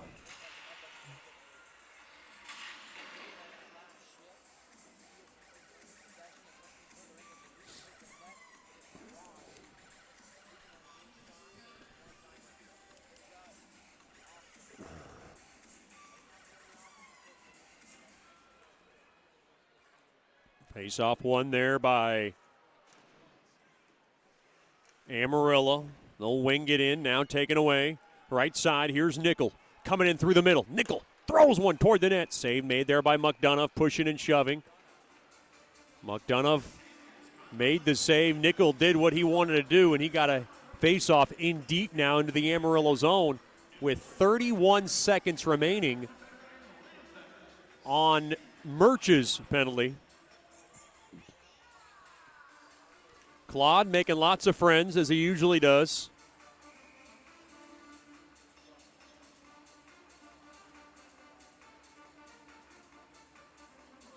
Boy, there is a line of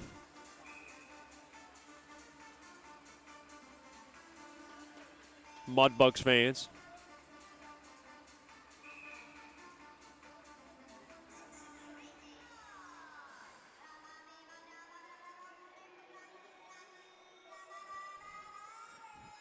Face off.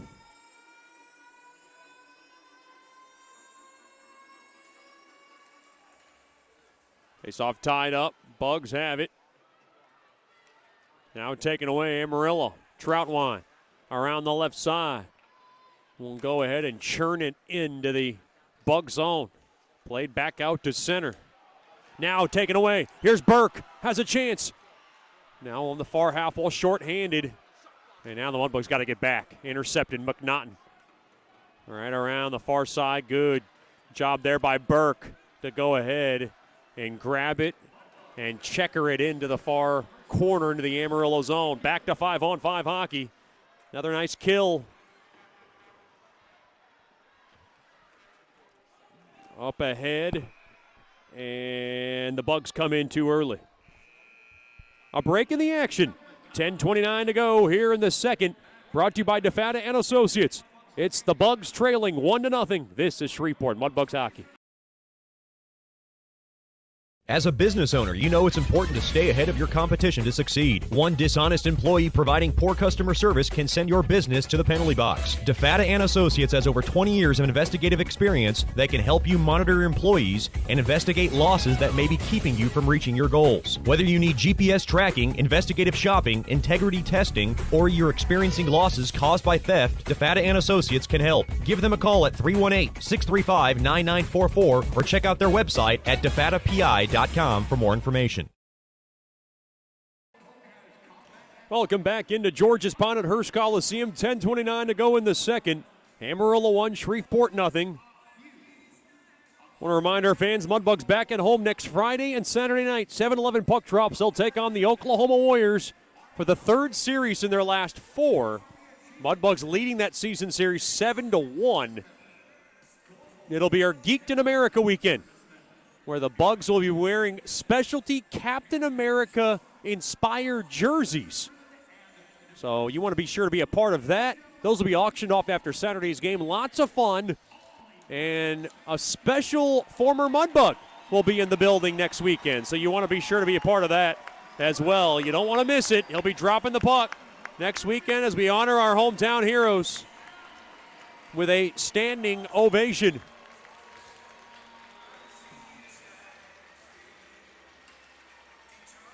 This crowd trying to find something to get excited about.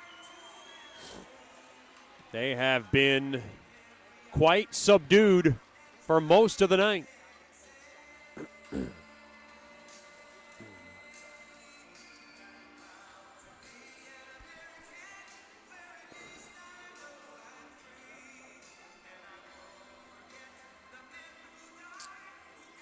Face off near Amarillo blue line, won there by the Wranglers. Up ahead through the seam, Amarillo was looking for a chance. And now spun around, taken there by Murray. Murray around the far side, chopped that, intercepted. Shot is winged toward the net. It goes wide. Now a chance. Here's a chance. Far circle ripper. And he shot it high and wide. That was Trace Day with a golden chance. Boy, Amarillo's got the Bugs on their heels right now. Vasilo trying to clear it. He cannot. Gloved down there by Crunkletus. Now Murray trying to work it off the walls. Marino takes a hard hit along the back. And now intercepted and turnaround dump in there by Semeniuk. Around the far side, taken away. Here's Day, waiting, snapping one, scores. Trace Day with a snapper from the far side, and he's able to beat Goich. And Amarillo leads 2-0. Boy, that was a rifling blast from Day.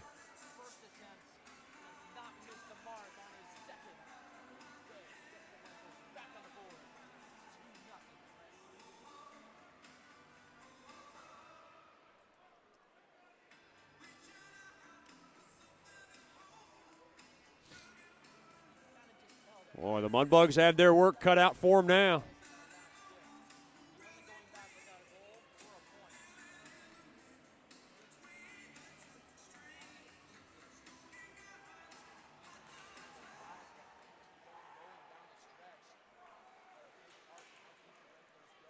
Down by a pair.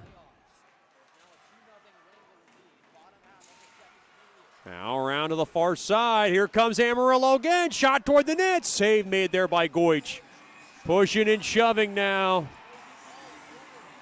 And now more shoving. That's Jasser and Ivy. And that's Jack Ivy in the fray.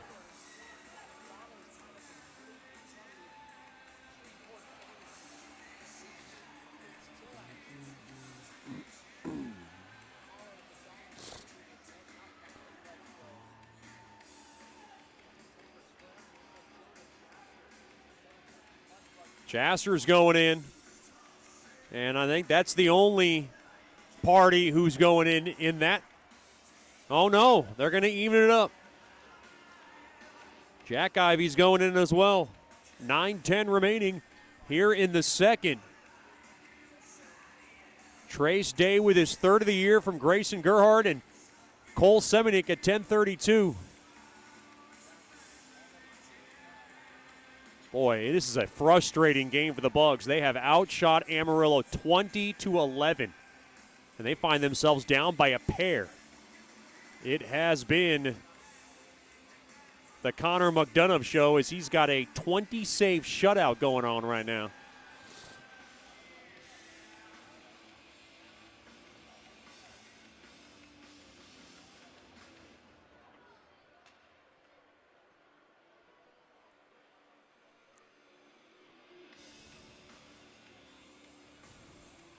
Uh-oh. Looks like we had a problem with the glass. We'll take a quick break and then come back after this. This is Shreveport Mudbugs Hockey.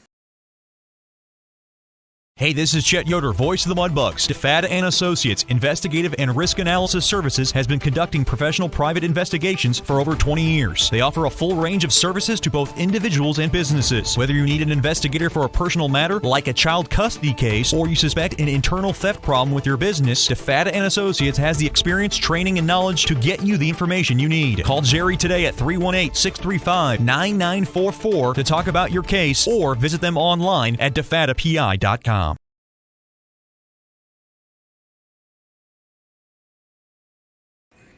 Welcome back in to the George in Shreveport, Louisiana. Mudbugs down by a pair, 2-0 with 9:10 remaining here in the second, and they're going to get a little 4-on-4 hockey time, and they might need to take advantage of this. They have been able to pester McDonough, but unable to beat him tonight. Face off tied up, and one there by Amarillo. Right back out to center. Well, we have used to seeing the Bugs with a goose egg. Now through the middle. Here's Troutwine. He'll grab it and hammer it into the Bug zone. Far side. Oh, Mudbugs give it away. Troutwine's got it. Now played to the left point, waiting, thrown across there to Gagnon. Gagnon now across there to Troutwine. Troutwine sends one toward the net. Routine glove stop made there by Goich. He'll cover it up. Nikolai Goich playing in front of his mom, who made the trip down and had some traveling issues. She actually arrived during the game last night. The rest of the Goiches tune in tonight from Homer Glen, Illinois. Glad to have them with us.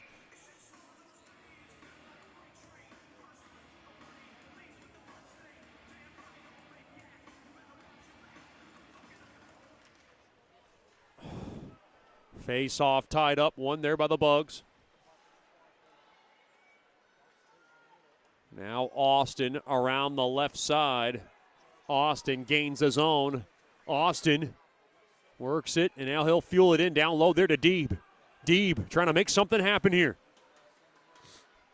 Dropped off to Nickel, over to Sushinsky, slices one toward the net, sticked away there by McDonough. And that's McDonough's really strong suit, is he loves to poke check, really good, active with the stick, as he has been quite impressive this evening in his 13th straight start in net.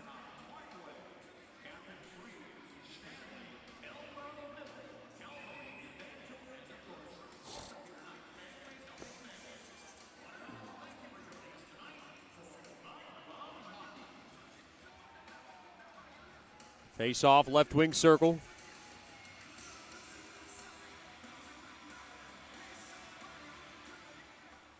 Face off tied up. And taking to the right point there to Fleet. Fleet. Across there to Murch. Murch, left point. He'll work it in down low there to Haldenby. Haldenby now down low there to Litchard. Litchard now pivots, goes right back up top to the point. Litchard, far circle.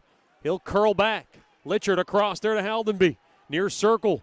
Litchard now works it around. Litchard now, or rather, Haldenby comes in toward the zone, intercepted. Uh-oh, Amarillo back the other way. Here comes Miller, all alone. Two on the goalie, a backhander.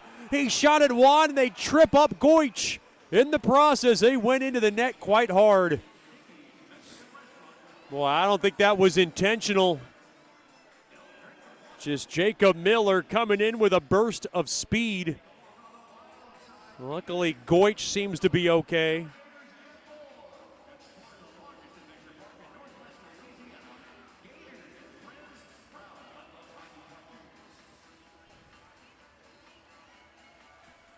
Looks like a penalty is coming up here. This one's going to go against Jake Miller. Boy, huge penalty in this game. 4-on-3 power play hockey. Brought to you by Scott Powerline for 22 seconds.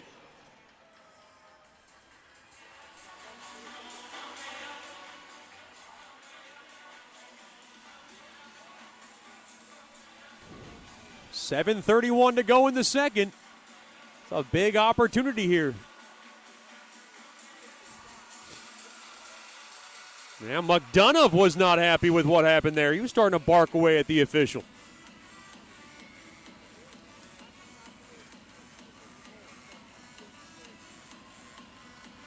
This crowd trying to get into it. Boy, the face-off draw is so big from the right wing circle. Nickel to take it.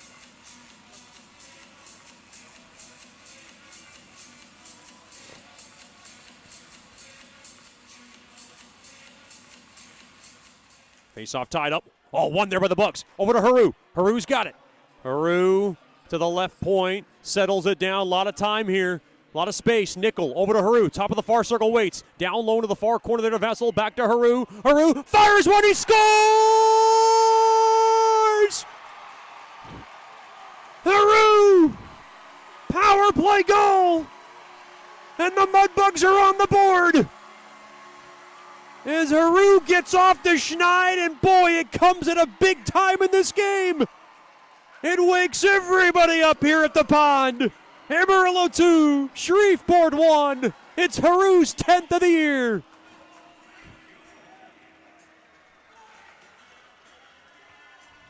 Time of the goal, 12:44 the second.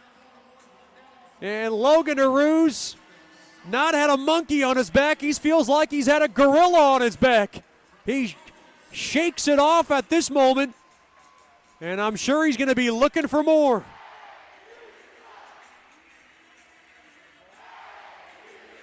New Jersey's rocking, the pond's rocking, and the Mudbugs are right back in this game.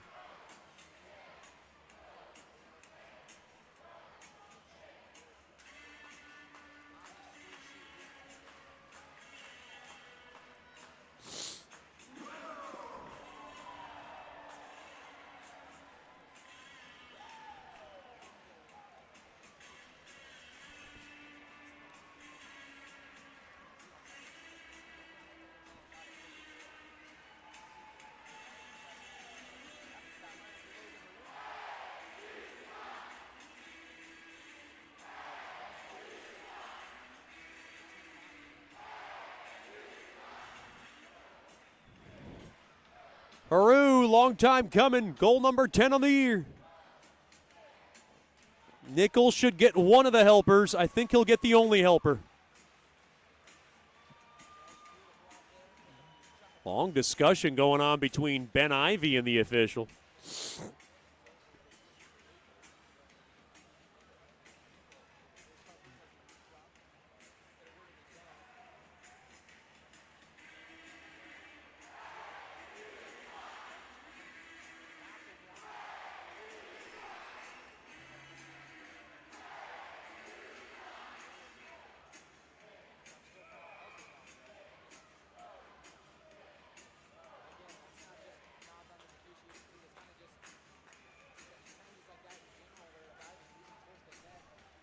.7:16 to go in the second.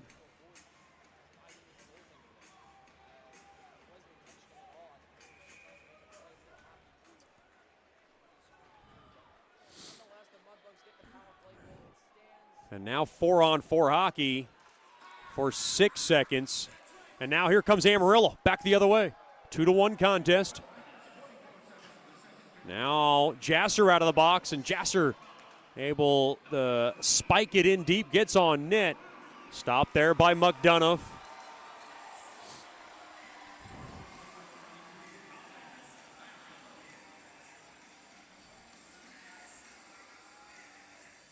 Well, I think they got that wrong. It should be Haru from Nickel. They gave one to Vassalo. Boy, either my eyes need to get checked or the officials missed that one. Goal comes at 12:43.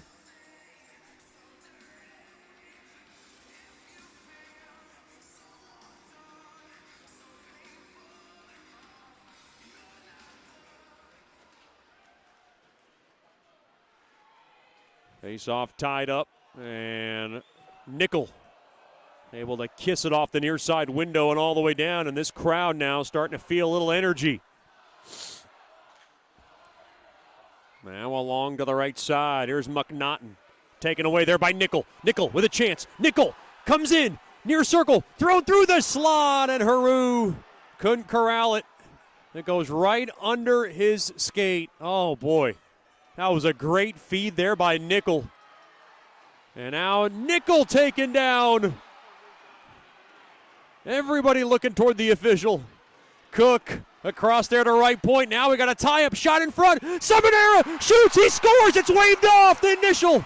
The whistle was blown. I believe the penalty was called before the goal was scored. And Seminara gets one taken away from him. The official was right there. And now they're going to have to clean this up. There's a lot of Mudbugs thrown out onto the ice. Haru livid at the official. A roughing infraction on Haru.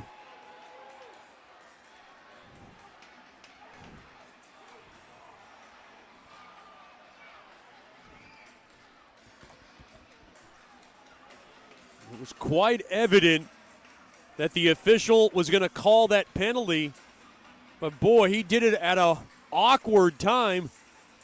And Seminara gets one taken away from him, and now Michael Hill's looking at something here on the tablet. I think they're just looking at what transpired. Well, it's nothing the Mudbugs can do here. With 6:16 to go in the second, they get one taken away from them.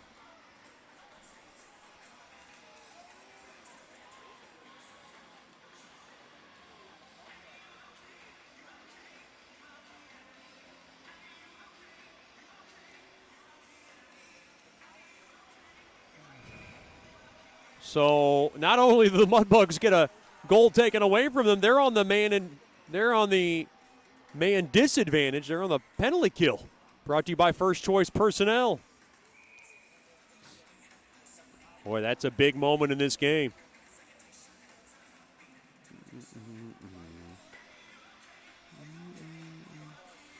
Mudbugs out shooting the Wranglers 23-12. Shot toward the net, fought off there by Goich. Here's a chance toward the net. Oh boy, look at it, hit the post. Another shot blocked in front there by Cook. And now played back up top to the left point there to Gagno. Looked like it came out of the zone, it did. And a break in the action. 5:56 remaining here in the second.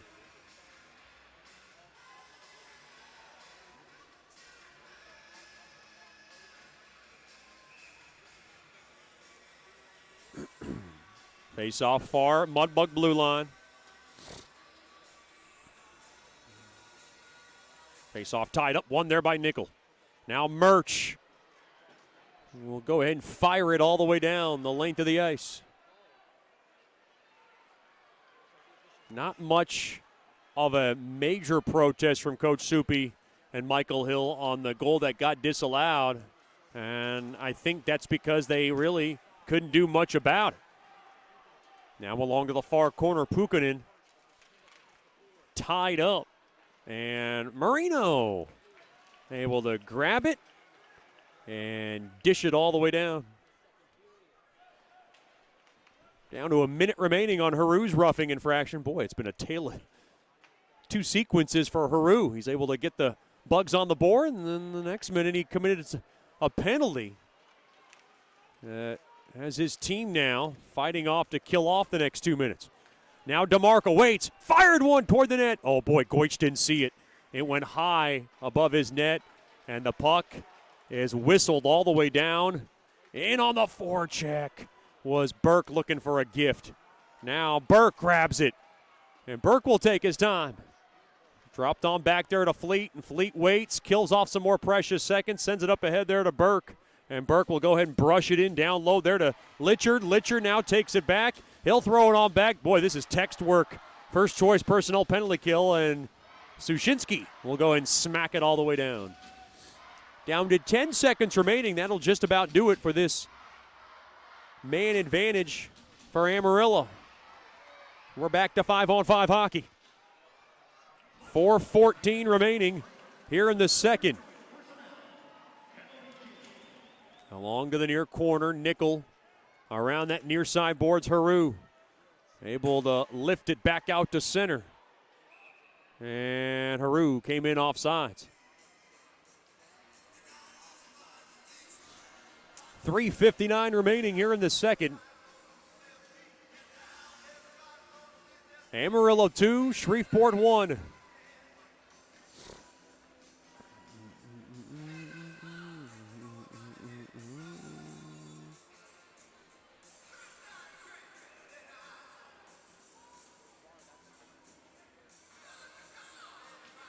Face-off tied up, one there by the Bugs. And Murphy will sling it in. Seminara sends it in down low and now played back out to center. The puck flown and now taken there by McKay. McKay will go ahead and chisel it in down low along the end boards. Getting help there by McKay. Boucher's there, played back up top. Murphy fires one toward the net, and it got the glass. Now along to the near corner, waiting. McKay over to Boucher. Boucher fighting for it. Now Seminaire going to have to get there. Bodies up on McNaughton. Now toward the net. Seminaire trying to get a greasy one. And the Mudbugs hold the zone. They cannot. Just slipped right back out. Now an errant pass. Gloved down. Here's Miller. Knocks her right back onto his stick. Into the far corner now. Down to 3 minutes remaining here in the second. McKay up ahead there to Seminaire. And Seminaire slipped it in, but he came in too early. Boy, Seminaire not happy about that call. Pushing and shoving now after the whistle as Murphy gets messed with. Big hello to the Murphys. Tuned in tonight from Ganakwe. Glad to have them with us. Another part of Canada. Lots of Canadians on this team. Of course, Mudbugs traded away a few. Tristan Zarski went and got sent away. And, of course, Alex Park, the most recent one.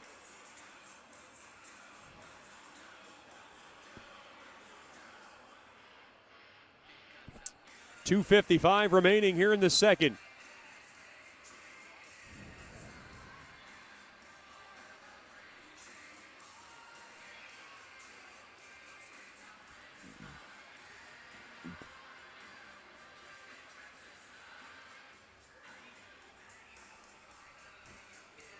Near Amarillo blue line, Burke will take the draw up against McNaughton.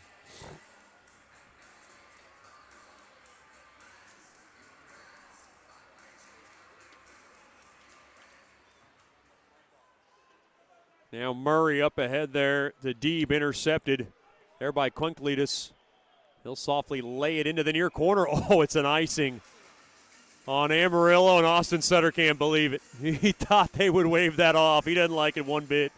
I don't blame him. He's got a little bit of reason to gripe about that one.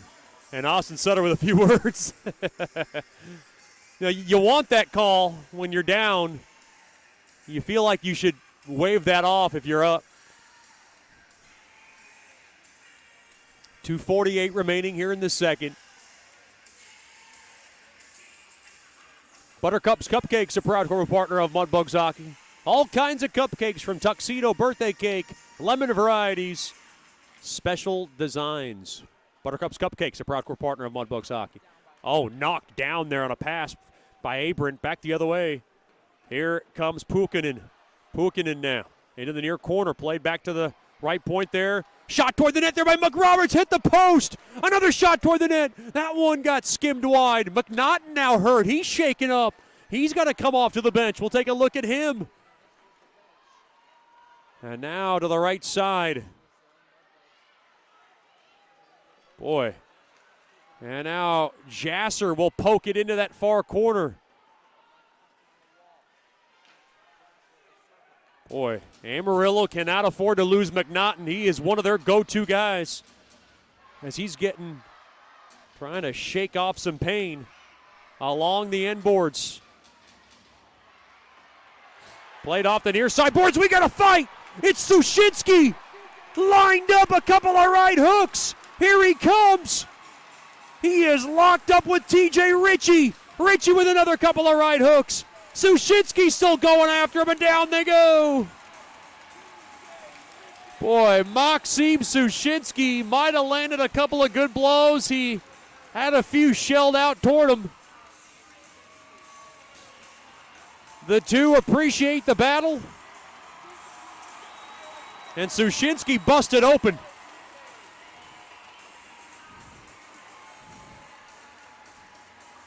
Couple of big men. Boy, 6'5", 225 is Ritchie. And Maxim Sushinsky, no slouch. He's 6'4", 205. Boy, it's a couple of twin towers locked up into the near corner.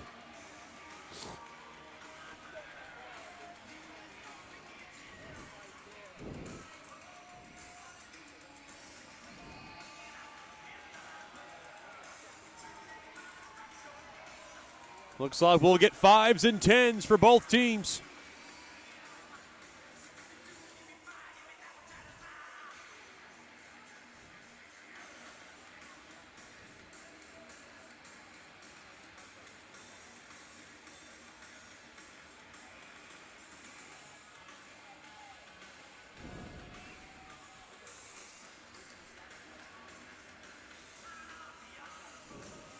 Face-off tied up, one there by the Bugs. Far side there to Haru. Now through the middle, Murphy up ahead, there to Litcher, dropped off, far side, snapper! There by Haldenby, and a glove save made there by McDonough. Check that, that was a shot by Deeb from the right wing circle. I'll try not to make that mistake again, because either the Deeb or Haldenby family might take offense to it.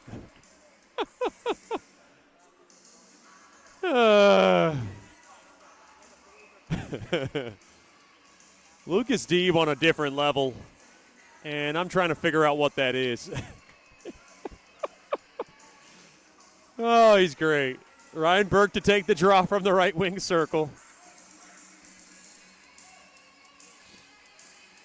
Sometimes there's a sense of bewilderment and confusion on Lucas. Deeb drills one toward the net, and he shot it wide. On Deeb's facial expressions, they are quite interesting. Now, I'm not one to talk. I have my own facial expressions that I cannot help. Along to the far side, but I don't want to start comparing myself to Deeb because that'd be a little scary. Probably for his sake. To the right point now, Haru to Murphy. Murphy now will lay it in behind the Amarillo net into the far corner. Spun around, Litcher thrown toward the net. He was looking for a bank job.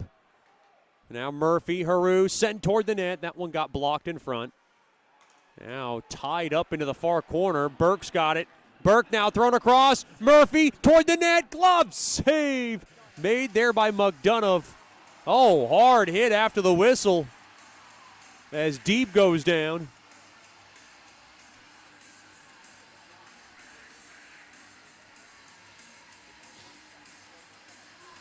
Wait a minute. Is there a penalty coming out of this? I don't think so. And now Burke starting to jaw away at Troutwine with 51 seconds remaining here in the second. Looks like we have a penalty coming up. And I don't think Amarillo knows who it is.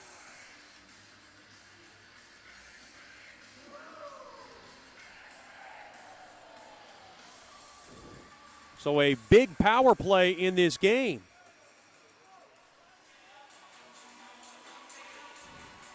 Long walk for Morley Phillips, but he's going in. And another power play for Bugs hockey.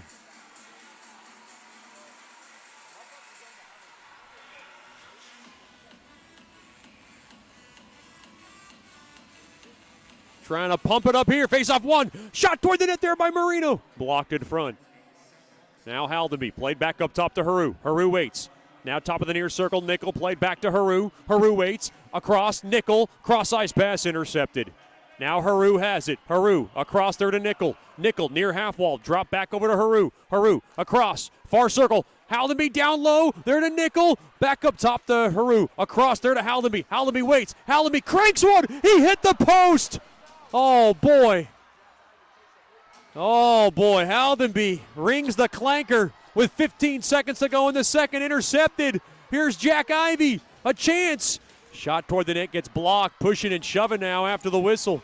Or during play, rather. Shot toward the net. Glove down there by McDonough on a shot there by Vassilo. And that'll do it for the period. Boy, Amarillo 2, Shreveport 1. But the Bugs continuing to put the pressure on the Wranglers. Stick around with the Sonic Drive-In second intermission show. We'll talk to Simo Bushler after these messages. This is Shreveport Mudbugs Hockey. As a business owner, you know it's important to stay ahead of your competition to succeed. One dishonest employee providing poor customer service can send your business to the penalty box. DeFata and Associates has over 20 years of investigative experience that can help you monitor your employees and investigate losses that may be keeping you from reaching your goals. Whether you need GPS tracking, investigative shopping, integrity testing, or you're experiencing losses caused by theft, DeFata and Associates can help. Give them a call at 318-635-9944 or check out their website at defatapi.com for more information.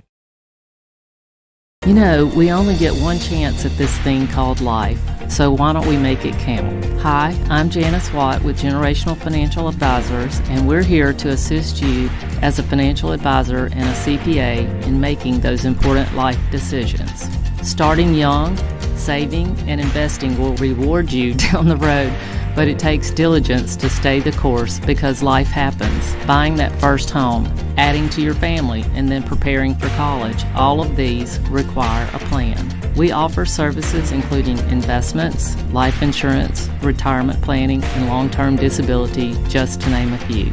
We can also assist you in your tax preparation or planning along with small business services. We are an independent brokerage company with access to hundreds of products. Call me at 318-219-4188 or log into gfapartners.com to set up a free consultation. Our offices are located at 8518 Line Avenue, Suite 103 in Shreveport. Come see us and go Bugs.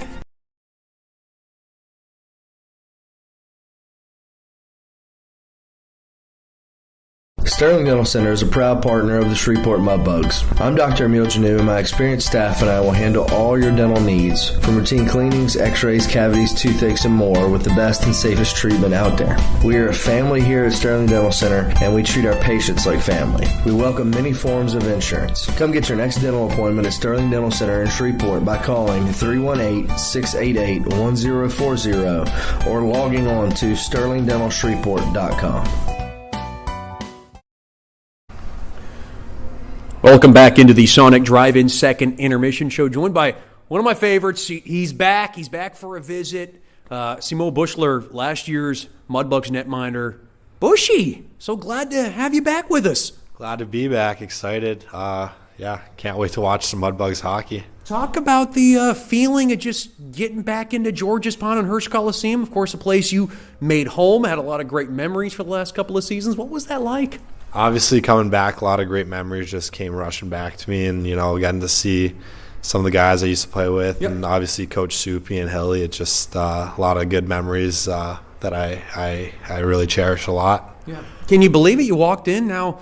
Hayden Nickel, one of your closest, a captain. Liam Fleet, you know him very well, co-captain. So you see some of the guys. What was it like talking to them and catching up? Were they excited to see you? And I'm sure it was likewise. Yeah, knowing that those guys are obviously like in a leadership position now, you kind of see it while they're playing with you that they're going to kind of take those roles when you leave. But getting to see those guys is obviously great. Put a smile on my face. Had a dinner with Hato. Got to shoot it a bit with Leader and RA and all those guys. Definitely miss talking with them, and obviously like talking with them, getting those memories of how we used to talk, like certain jokes that we used to have that like you don't really get a lot while you're away from these guys. Just obviously just comes back and just feels like you've never really left. Yeah, see, I was just talking to you about some of our guys who were, weren't too happy about the 2-week road trip we did not too long ago. You remember the 6-weeker, don't you? Yeah, 6 weeks. 6 weeks was brutal, but definitely a lot of memories on that road trip too. Can't get too much close with a group of guys and hanging out with them every day for 6 weeks. So I recall a Logan Gotinsky cooking competition. Yeah. But now you're at Mercyhurst. You've had, you haven't been able to play that much, but you did have some great starts. Of course, that one big shutout earlier in the season. I mean, just talk about kind of your experience at Mercyhurst and how you're liking it so far. Yeah, it's definitely different. It was my dream to go and play at the NCAA level, and obviously a dream come true when I get to walk in the locker room and put on the jersey every day. So I'm super grateful for all that, and it's a different game a little bit and takes a bit of adjusting to do, and obviously like the guys are better, like the goalies are better, so there's just that extra level of compete that you got to bring to the table every day, and I'm still learning, and I'm excited to, obviously our season just ended, which kind of stinks, but I'm getting to see some guys move on to pro, which I haven't got to see yet, and obviously ready to get my training kicked off once I get back and just get ready, geared up for the next season, and hopefully things start taking up from there. What are you studying at Mercier's?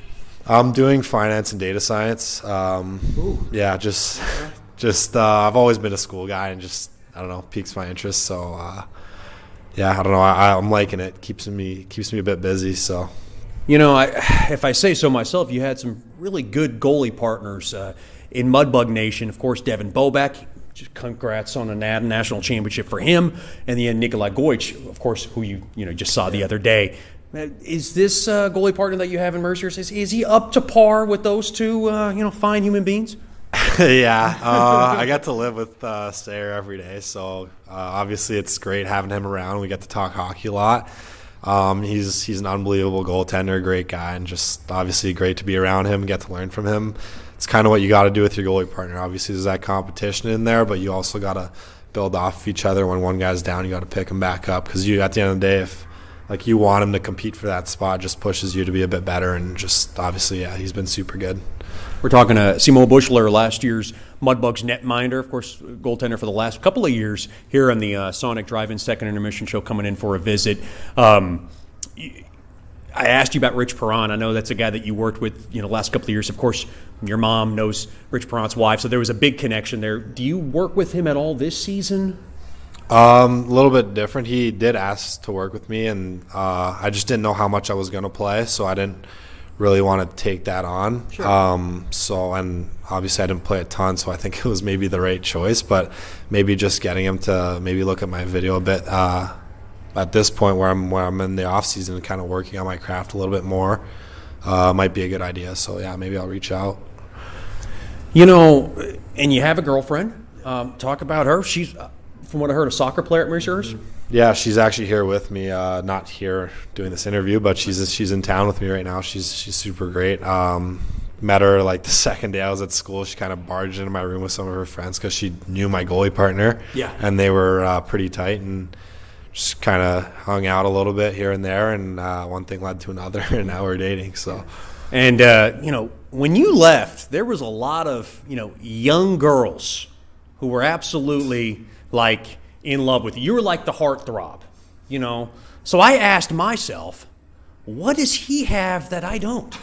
I mean, that's, that's a fair question, and I found out it was a lot. But so coming back and seeing your billets, yeah. Of course, the Kennedys, they're unbelievable. Obviously, Kristen Kennedy, she had the countdown going on here, and she was trying to keep it a secret, but, you let it out a little bit on the Instagram. But talk about what that was like, seeing your Kennedys. First of all, Chet, you're good with the ladies. You're a married man, aren't you? Yeah, I am. Happily married. I just kind of did that to bust your balls. No, I know. I've been talking to Kristen, obviously a lot. She's just been a second home for me since I got here. Just really opened up her house, so obviously she's pretty much like family to me. So I've been talking to her during the year and kind of been hinting hey, if anything happens, not necessarily with my season, but if it works out and I can get down to Shreveport, I'd love to do it. And obviously she was just yeah, I'll kick the boys out of their room, you'll have your own bed and stuff. And I was it's just the kind of person that she is. But no, yeah, she's obviously super excited to see her and Jeremy and their kids too. And it's just getting to see them again is just unbelievable.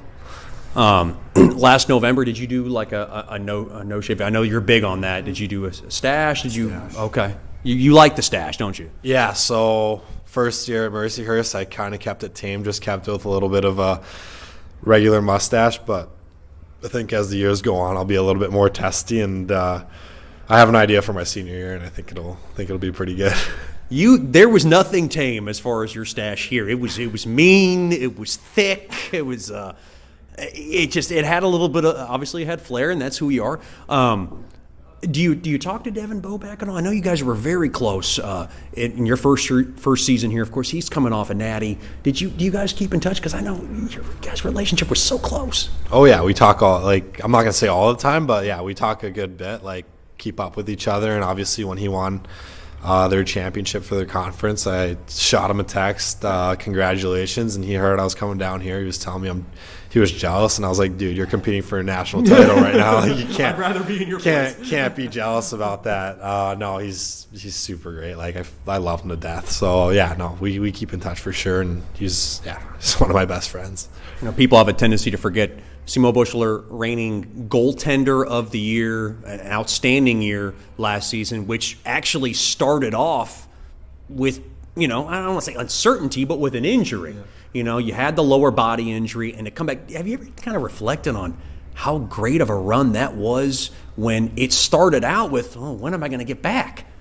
Well, yeah, ever since last year, I talked to Nico about it. When he came in, I read his name on a text message, Nikolai Goich, and we had 4 imports already. And obviously, I'm an import. Like, I wasn't in the roster, and there was 4 others playing. And Nikolai Goich, I'm like, this Swedish goalie's coming to take my spot, while I was injured. So obviously, when he came in, I was a little bit nervous because I wasn't playing, and Tommy Aiken was playing. And Tommy was playing really well. Unbelievable. So. When he came in, I was a little nervous, but then obviously I got back on the ice, and even when I started playing, I was still kind of playing through the injury, just kind of playing around it a little bit. And my first game went great, and my first couple weekends went great, which I'm super grateful for because I wasn't 100%, but as the year went on, obviously confidence started building, and started stringing some games together. And I don't know. I don't really know if there was a wow moment, but definitely just the guys were super helpful. Just keeping it peaceful, a little bit calm in the defensive zone, and we were just always finding ways to just come out on top in most games. So I don't know. There was nothing too crazy about that, but I definitely do. My biggest memory is just times with the guys, and guys like Steeler and Goody that I just was super tight with. Just great memories. Great memories are unbelievable to have, but of course, one of the big ones was in Lone Star, and I have to ask you because fans always ask me about that game and how I felt about it, and I was probably one of my favorite games to call because me, I'm all about the goalies. I like a low-scoring affair. I mean, I didn't know, Logan Kotinski first shift goal, and that was going to be it. That ended up becoming the case. What do you remember most about that game? Because there was a lot of frantic saves. I'm sure there was a few saves where you're like, okay, I stopped it. A lot going on, of course, with a lot on the line. Yeah. So obviously, we score a couple seconds in on one of the best goalies in the league, and Artur Smith, who's having an unbelievable season this year. But yeah, I mean, the whole series, you knew it was just a defensive battle. There's not a lot of goals going in. So we got one in, and I just remember in my head being all right, you got the one that you needed. There's nothing getting past you. But obviously, there was, that moment in the second period where they had a wide open back door, and, I got lucky enough to get a piece of pad on it. And then I remember that I don't remember. There was a couple in the third. Yeah, there was one in the second period, too, where their D-man took a one-timer and just went right off the crossbar, and right when the puck got past me, I was like, damn. I thought it went in, because heard the bar, heard the whistle. I was like, damn. But luckily that went bar up. So, and then obviously the one save with, 6 minutes left was unbelievable. Yep. But what you can really remember is I don't remember how long it was, maybe 3 minutes that they had an empty net, and guys are just putting their bodies on the line, and I remember they were trying to get a greasy one. That's the way they play. Yeah, I mean they're a good team like that. They got a great coach in Fonger who just always has a good team out there, and it's just I don't know. I just remember when the clock winded down, I think I was down in the butterfly, and we won the series, and I just got up, and all I could do was just hug the guys, and it's just we just overcame this beast of a team that Lone Star was. And obviously we didn't have doubts, but it was just such a monkey off the back. Wow, what a feeling. Well, and what was crazy was that that was the 5th game in the series. We had a lot of hockey that week. Of course, 4 overtimes game 1. We had another overtime in game 2. Game 3 no overtime in game 3. Thank you, Draco, in game 4. Got the game winner. And unfortunately, you had lost the 2 games in the series. And to get that start in game 5, I mean, physically, mentally, was that the most draining kind of week you've ever had? I didn't know what Soupy's plan was going into that night. Nobody did. Because, obviously Goich and I were alternating, and I lost both my games, and he had won both of his, so I didn't know if they were going to ride the hot hand or, I didn't really know. I wasn't playing poorly, but we were winning with Goich in the net, and so when Soup did decide to, give me the net, I loved it because I wanted that start, but I probably, for Goich's feelings, I knew for him it probably didn't feel great, but I also knew going into the game just win this one and he'll get back in the net and we'll just roll it. Who cares if we're splitting every game? Let's just go for it. And I don't know, for sure I was gassed after that 4 overtime game, but it was the most fun playoff hockey I've ever played though, for sure. Well, that's Simo Bushler of the Shreveport Mudbugs. Thank you so much for the time. I hope we can do this again. I hope there's another visit somewhere down the line, and if there is, we'll have to catch up again. Thank you so much for the time, and good luck the rest of the way. Thank you, Chet Yoder. We'll have more after these messages here on the Sonic Drive-In Second Intermission Show. This is Shreveport Mudbugs Hockey.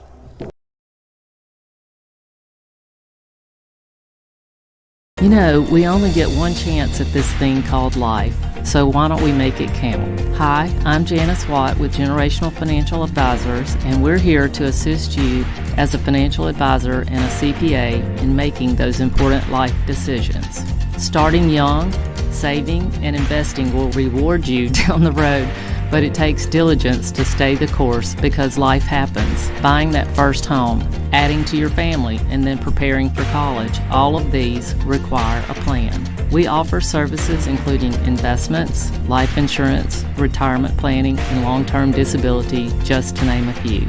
We can also assist you in your tax preparation or planning along with small business services. We are an independent brokerage company with access to hundreds of products.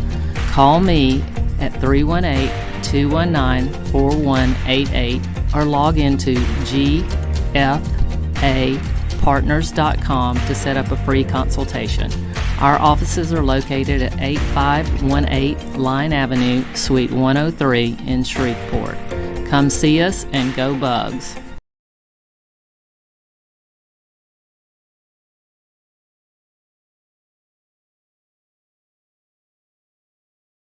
The Robertson Cup champion Shreveport Mudbugs know big goals lead to big wins. That's why State Farm agent Ben Tolis and his State Farm team are here to help you score a big goal with your home and auto insurance. It's a great call that saves you time and money. So go score the winning goal and score savings by combining your home and auto. It's just another way we're here to help your life go right. Call State Farm agent Ben Tolis today at 318-688-1522. That's 318-688-1522.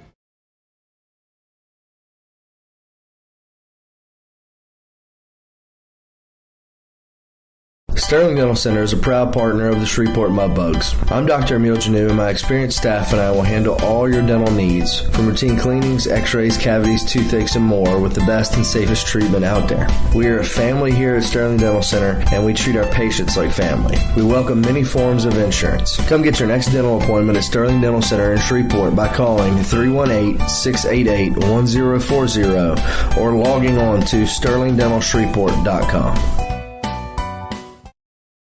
As a business owner, you know it's important to stay ahead of your competition to succeed. One dishonest employee providing poor customer service can send your business to the penalty box. DeFata and Associates has over 20 years of investigative experience that can help you monitor your employees and investigate losses that may be keeping you from reaching your goals. Whether you need GPS tracking, investigative shopping, integrity testing, or you're experiencing losses caused by theft, DeFata and Associates can help. Give them a call at 318-635-9944 or check out their website at defatapi.com for more information.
Welcome back into George's Pond at Hearst Coliseum. Amarillo on top, 2-1. Third period coming up, and it's brought to you by Sterling Dental Center. My good friend Dr. Emile Janou and his awesome staff has their next dental checkup covered. Call 318-680-1040 or log on to sterlingdentalshreveport.com. Boy, one of those head-scratching type of games so far for the Bugs. They have outshot Amarillo 25-16. They've outchanced them, but Connor McDonough has stood tall between the pipes for the exception of a Logan Haru tally. The Mudbugs have come up empty, and really the big one, 1 for 5 on the man advantage. Or check that 1 for 4 on the man advantage, but they do have a power play here for a $1.09. As Morley Phillips went into the box in the last minute of the second due to cross-checking. Scott Powerline power play to begin the third.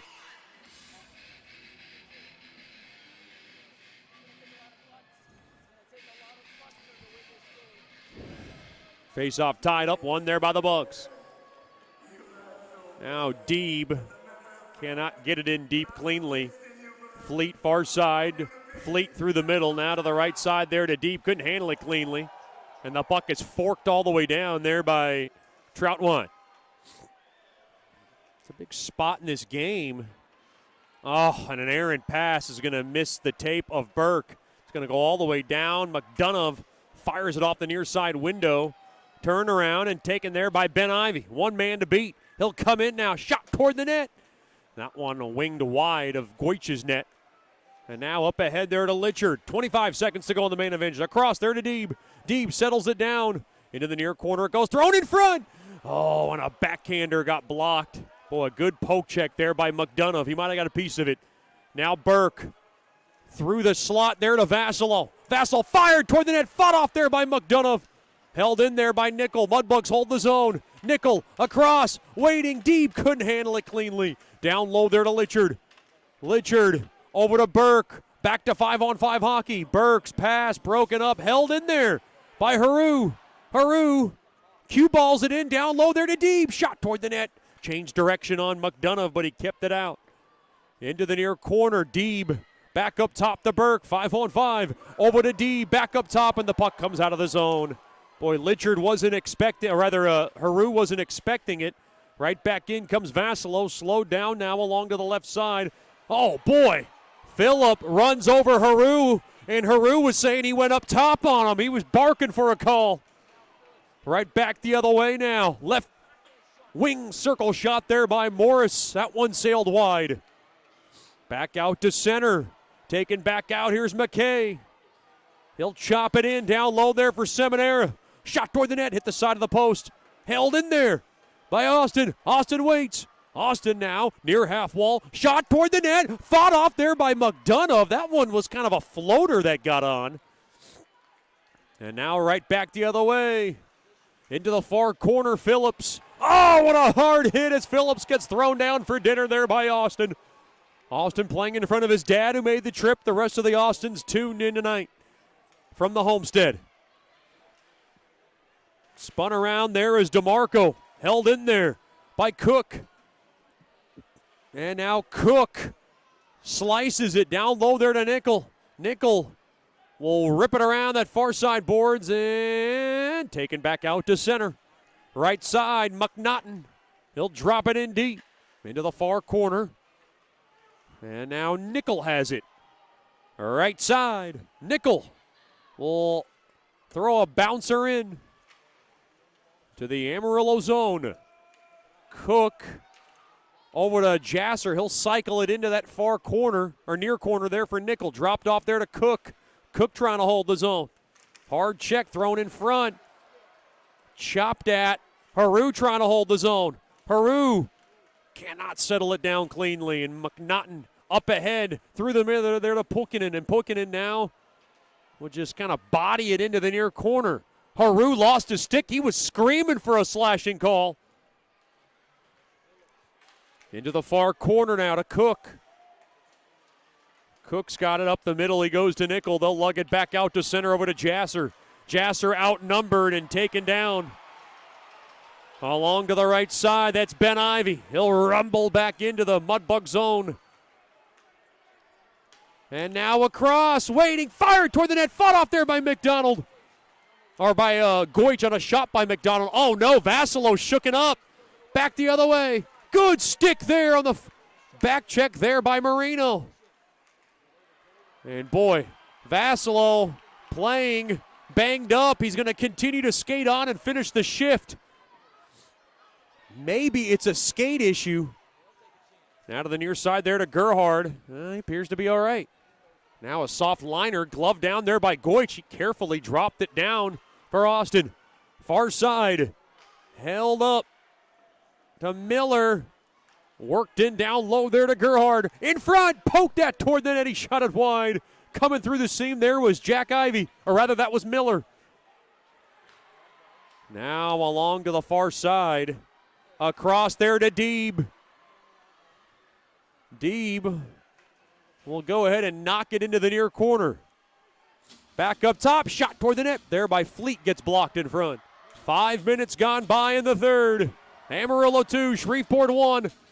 Into the near corner, Gerhard. Across, back up top, waiting, firing. Gagno's pass comes out of the zone. Troutwine will dump it back in. Gets slowed down by a shell, getting spun around on the ice. Right back out to center. Kruklitis drop back to Phillip. Now a backhander toward the net. It was canceled out there by Fleet. Far side, here's McKay. Gets a hard hit, but he's able to scoot it in. Now McKay grabs the loose change, but nobody was there at the point. Boy, McKay might have rushed that one just a bit, and I don't think he knew who was behind him. Boy, how about this surprise? Colorado on top of New Mexico, 2-0 early in the third. That is a game New Mexico cannot afford to lose. Lone Star doing what they do best. They're winning. They're up 3-1 after 2 in Corpus. And El Paso leads Oklahoma 2-0 late in the second. Some scores going elsewhere in the south. Not much going on under the ice. Murch has it behind the Bugs net.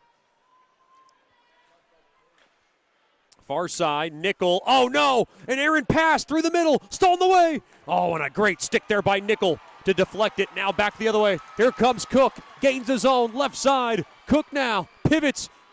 He'll drive it in down low there for Jasser. Got his stick held up a bit into the near corner. Played back out to center. Oh, some hacking and whacking going on there between. That was Jasser and McRoberts. Back the other way, Mudbugs have numbers. Left side, here's Nickel. Skates in, across, waiting, Murphy fires one toward the net and a big save made there by McDonough. Sprawling across, reading the far post, and not giving Murphy nothing to look at.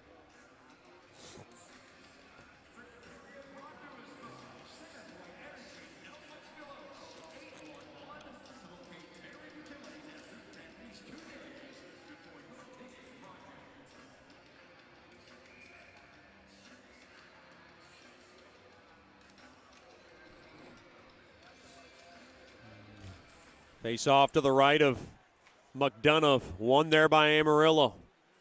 They'll delt it around that near side boards. Mudbugs trying to create a turnover back into the Amarillo zone. Good steal there by Haldenby. Haldenby now down low, trying to find Vassilo in front. And that's a centering feed. Oh, hard hit as Fleet gets knocked down. Now back the other way. Here comes Jack Ivy. Throws a knuckler toward the net. Fought off there by Goich. With 12:36 remaining here in the third. The Wranglers 2, the Mudbugs 1.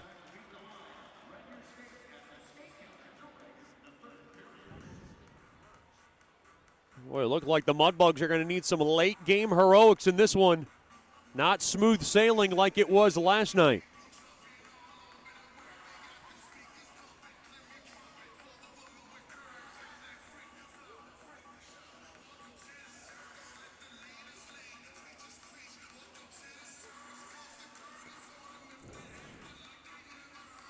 Face off to the left of Goich.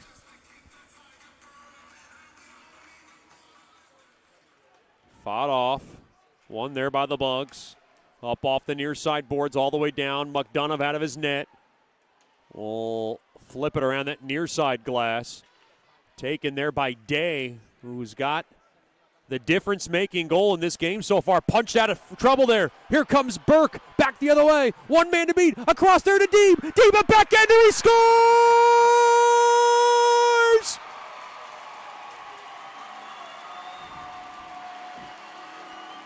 Burke found Deeb through the middle. And Deeb able to deke out McDonough and tuck one home. And we're all tied 2-2.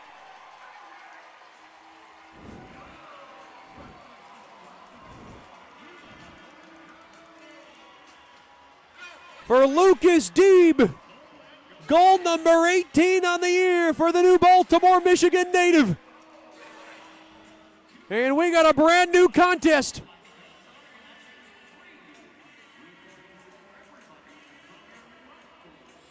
Boy, the play made possible from Ryan Burke, who gets his 51st point of the season.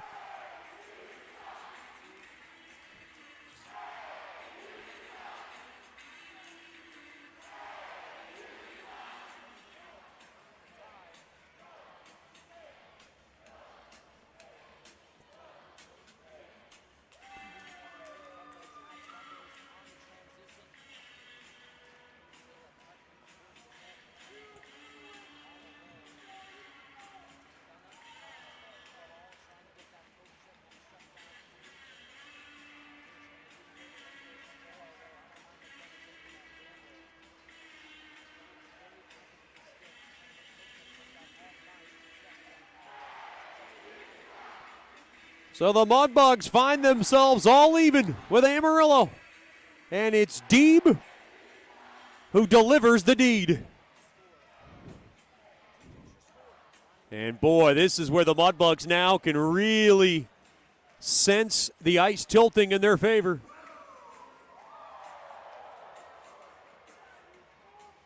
Great move on McDonough, who tried to poke check it away. And Deeb said, not on my watch, buddy-o.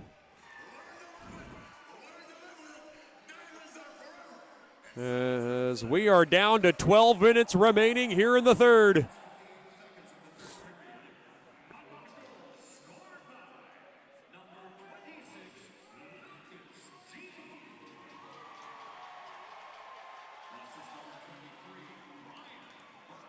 Ryan Burke will get the only helper on Deeb's 18th of the year. That's the 30th assist for Ryan Burke. His third point of the series. Softly played in there by Ben Ivy. 2-2 game. Boy, the most dangerous lead in hockey, a 2-goal lead. And Amarillo has squandered that in this game. And it's got this packed house alive and kicking.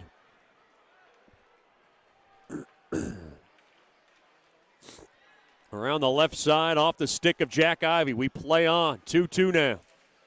Morris played back up top now to Troutwine. To the right point, shot toward the net. Glove down there by Goich. Routine stop made for him. From the right point there by Gagnon. And we got a break in the action. 11:04 to go in the third. This game is tied 2-2. This is Shreveport Mudbugs hockey.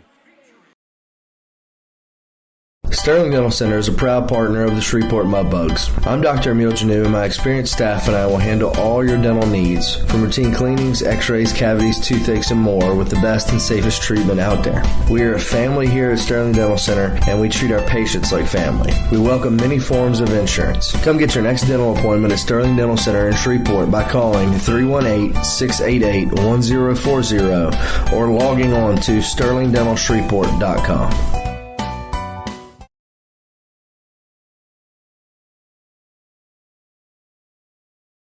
The Robertson Cup champion Shreveport Mudbugs know big goals lead to big wins. That's why State Farm agent Ben Tolis and his State Farm team are here to help you score a big goal with your home and auto insurance. It's a great call that saves you time and money. So go score the winning goal and score savings by combining your home and auto. It's just another way we're here to help your life go right. Call State Farm agent Ben Tolis today at 318-688-1522. That's 318-688-1522.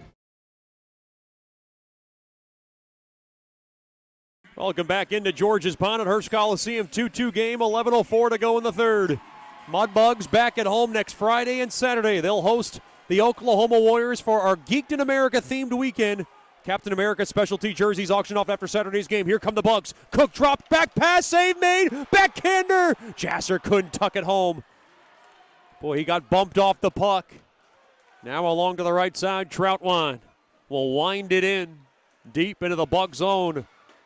Along to the near corner. Played to the left point. Troutwine throws a bouncer toward the net. That one was wide of Goich as the puck is floored all the way down for icing on Bugs hockey.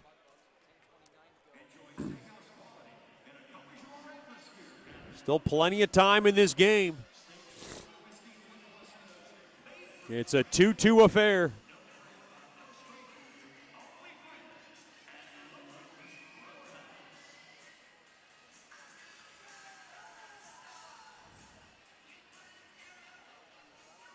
Face off, left wing circle. Face off one there by Amarillo. Play to the left point. Krunkletus, a shot blocked in front. Another shot toward the net. Fought off there in front there by Murphy. I don't know if it got a piece of Goich, but McNaughton was looking for one toward the net. Now a tie-up along the near corner. We are in a 2-2 standstill. Far side there to Jasser. And Jasser will go ahead and jolt it in to the Amarillo zone. Midway point of the third. Around the left side, stretch pass. Misfired on Abram's stick. And it goes all the way down for icing on Amarillo.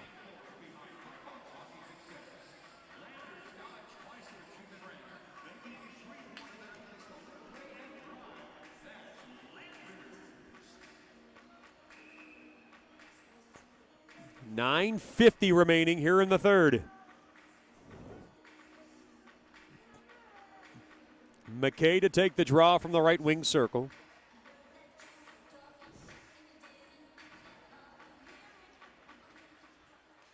Face off tied up. Now around to the far side. Shot toward the net. That one airmailed wide on a shot there by Haru from the left point. Now right side, worked up ahead. Here's Pukinen. He'll go ahead and slide it into that far corner. Across to the near side there to Boucher. Right side, slung up ahead. McKay drives one toward the net. Routine stop made there by McDonough.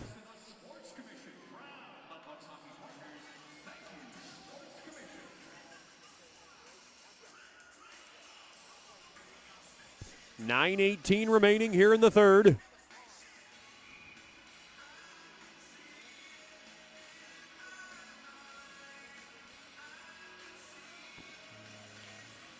Mudbugs win the draw. Marino. Oh, off the skate and stick of Haldenby as the puck is saucered back in to the near corner there by McDonald. Into the near corner now. Murch loses his stick, so he's got to push and shove to be productive in that sequence. Now, shot toward the net there by DeMarco. Is gloved down there by Goich, and he'll hold on to it.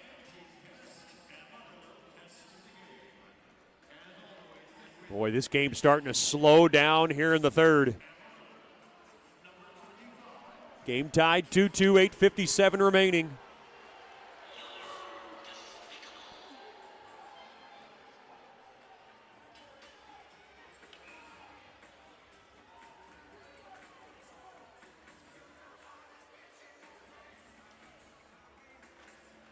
Face off, tied up, and chopped around the near side.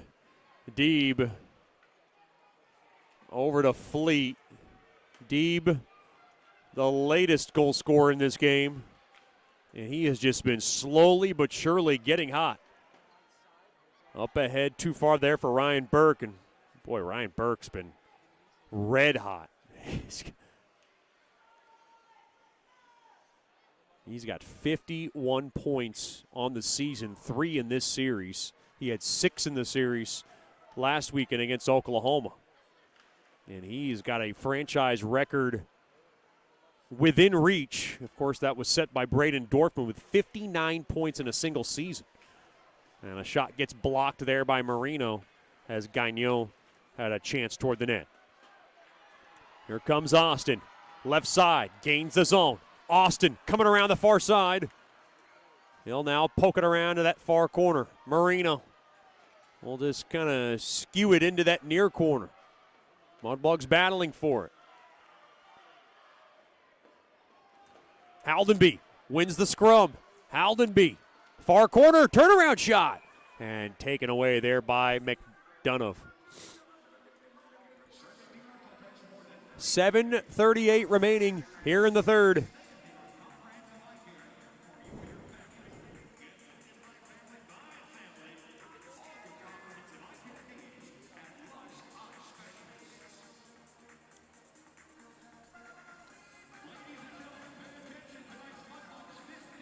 Mudbugs hockey tonight brought to you by Buffalo Wild Wings. Wings BOGO Tuesday, boneless wings BOGO Thursday. Happy hour Monday through Friday from 3 to 6. Buffalo Wild Wings, wings, beer, sports.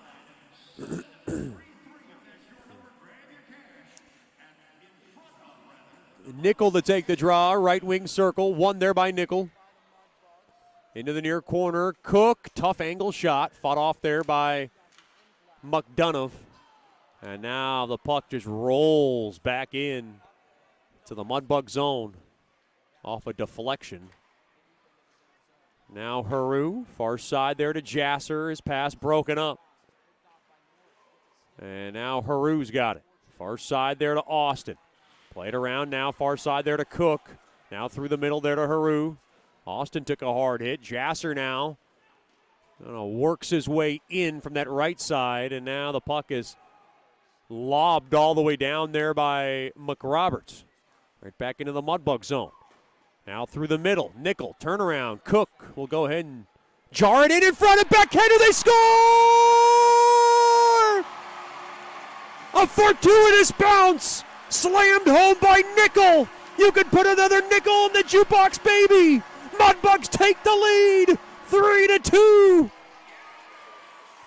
Oh, my gumbo. What a roll, which goes the Mudbugs' way.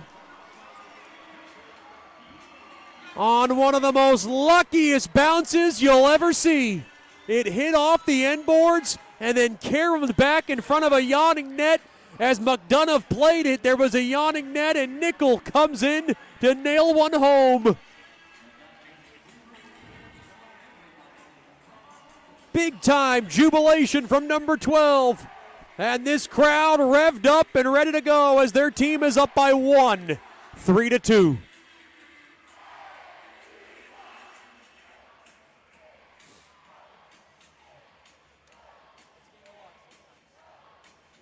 Boy, sometimes this game is a game of bounces.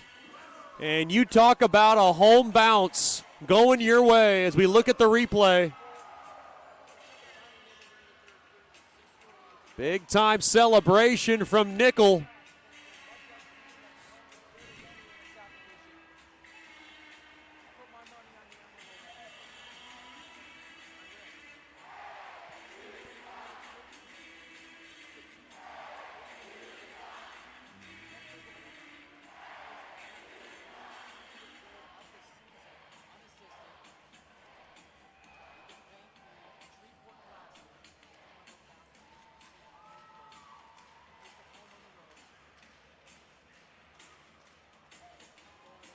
Boy, everything just going right for Bugs hockey. Still time in this game.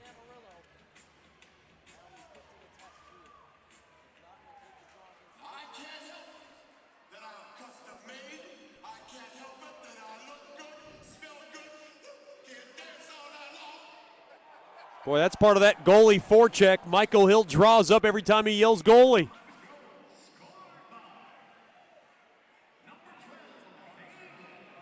Nice night for Nickel. He's got a couple of points here. The Mudbugs looking for more. Burke a drive. Save made. They're looking for a rebound. That was Litchard who came in.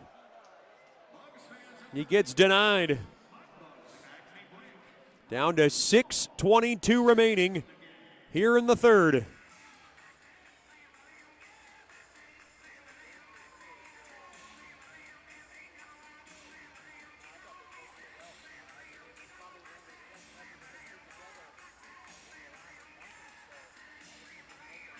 Hayden Nichols' goal unassisted. His 20th of the year at 13-11.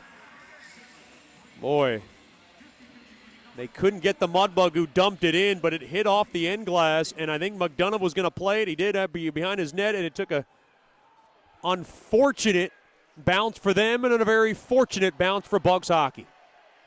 6:10 to go in the third. Plenty of time in this game. Here comes Aldenby looking for more. A roller toward the net. Routine stop made there by McDonough. They'll hold on to it with 6:05 now to go in the third.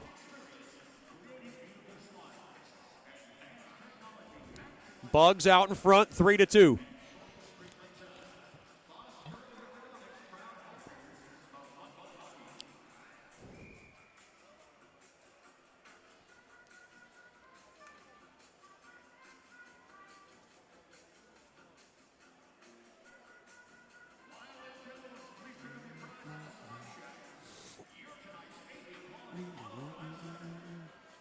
Now McKay across there to Austin. Austin right point gets blocked. Puck into the near corner. Now along to that far corner. Fleet down low there to Nickel. Into the near corner.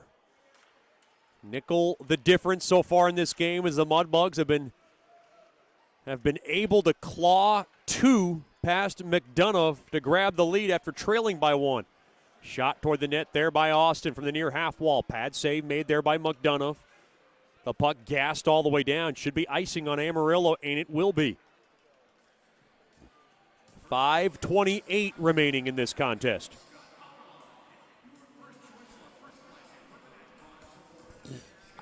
Still plenty of time in this game for Amarillo to fire back.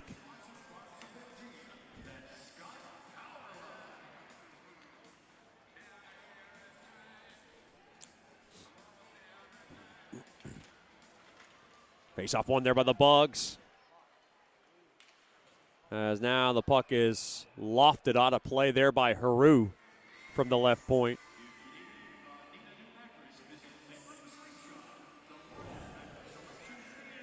You want to celebrate Nick's birthday party at George's Pond? You can. Private party room, private ice time are available. Give us a call at 318-636-7094. As for the very lovely Miss Lauren, and celebrate your Nick's birthday party at George's Pond in Hearst Coliseum. Face-off tied up. One there by Amarillo off the far side window. And worked in deep along the end boards. Haru will cycle it off the near side boards and all the way on net. No icing. As the puck is punched back out to center, taken there by Haru. Haru up ahead there to Nickel. Nickel, nice move. Far side, he scores! Bar down! Hayden Nickel! Put another nickel in the jukebox, baby!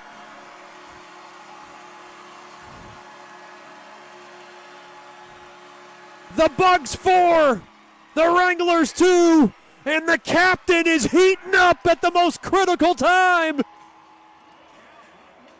Captain Clutch lifting his team yet again.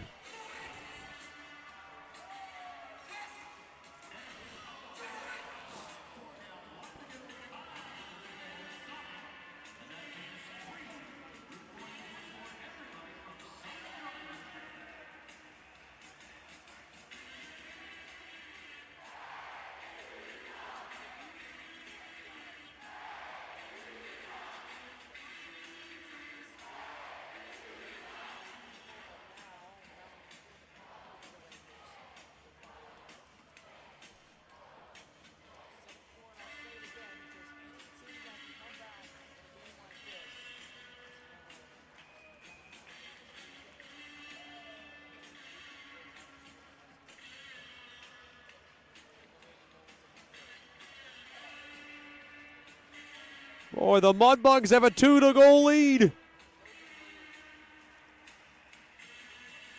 And they are in great shape to win for the 14th time in their past 16 games.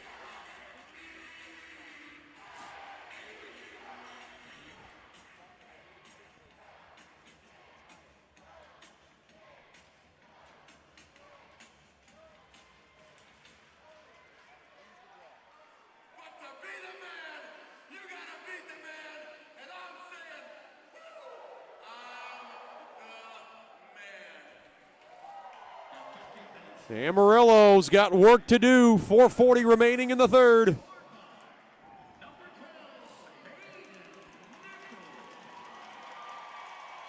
Hayden Nickel has come alive in this third period.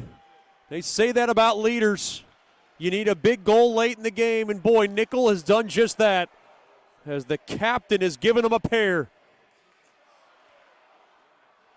His 21st of the season.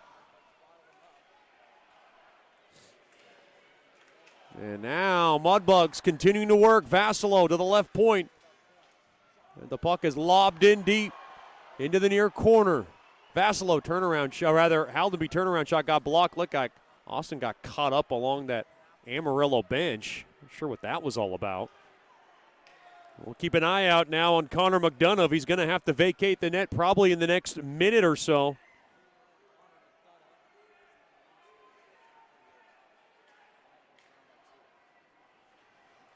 Up ahead off the stick of Haldenby.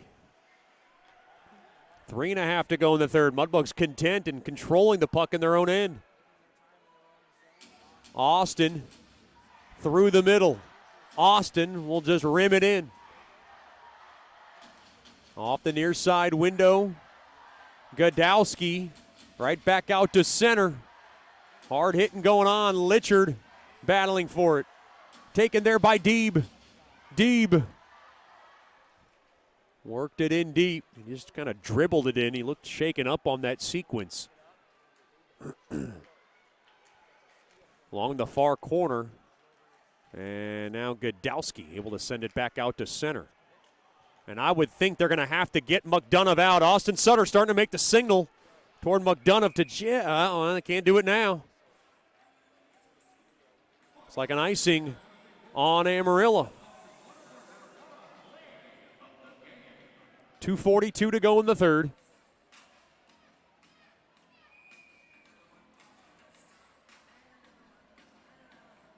Oh, wow. Got a timeout here. That one came early for Austin Sutter. Usually you save that timeout for after you score one of the goals in the comeback attempt, but Austin Sutter trying to do things differently. I'm a little surprised, too, because the faceoff's going to be deep in their own zone. Maybe they're trying to draw up a couple of goals here. 4-2 contest in favor of the Bugs. Shreveport has scored 3 times in the third.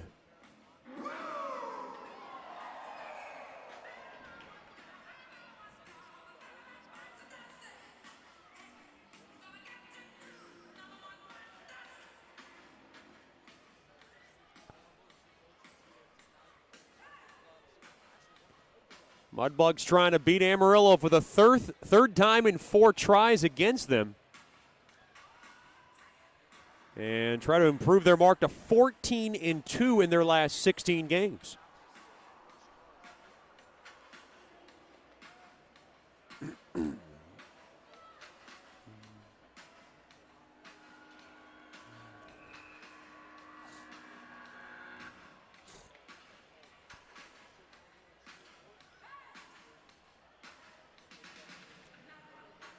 Face off, right wing circle.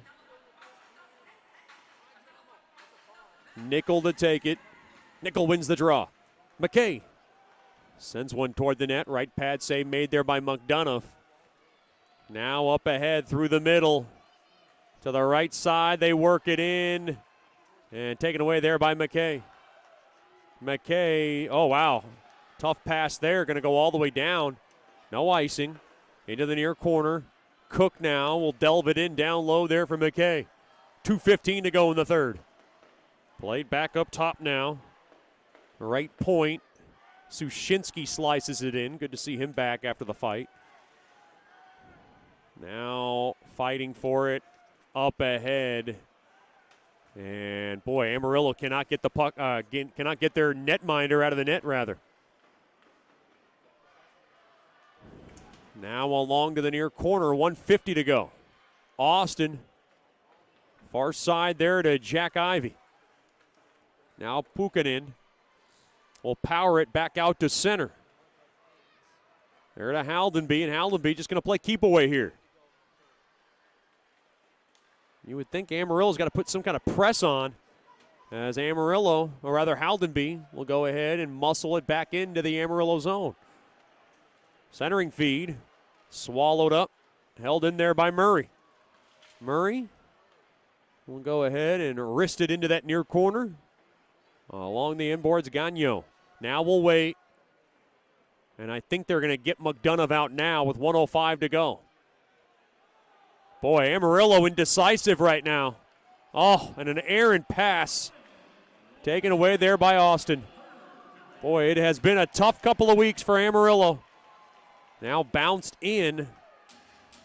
Boy, I'm a little surprised they have not pulled their netminder just yet, but they couldn't get an opportunity. Now a 2-on-1. Here's Burke across, backhander, save made there by McDonough as Deeb was looking for another. Now punched at Burke, fighting for it, 30 seconds to go here in regulation. Tied up, Litchard, sandwiched up there by Burke. He's standing on the puck rather. Now Godowski around to the far side. To Ivy. Ivy will drop it off. DeMarco now up ahead it goes. Over to Godowski. Fired toward the net. It gets blocked. They're going to keep him in his net. No point now. Along to the right point. Right back the other way. Litcher will dump it around, and that'll do it. Mudbugs win. Clods up. Mudbugs sweep Amarillo. Final score, the Mudbugs 4. The Wranglers 2. Mudbugs win for the 14th time in their past 16 games. Stick around for the Nicky's Mexican Restaurant postgame show. Don't drink the water. Try our margaritas today. This is Shreveport Mudbugs Hockey. You know, we only get one chance at this thing called life, so why don't we make it count? Hi, I'm Janice Watt with Generational Financial Advisors, and we're here to assist you as a financial advisor and a CPA in making those important life decisions.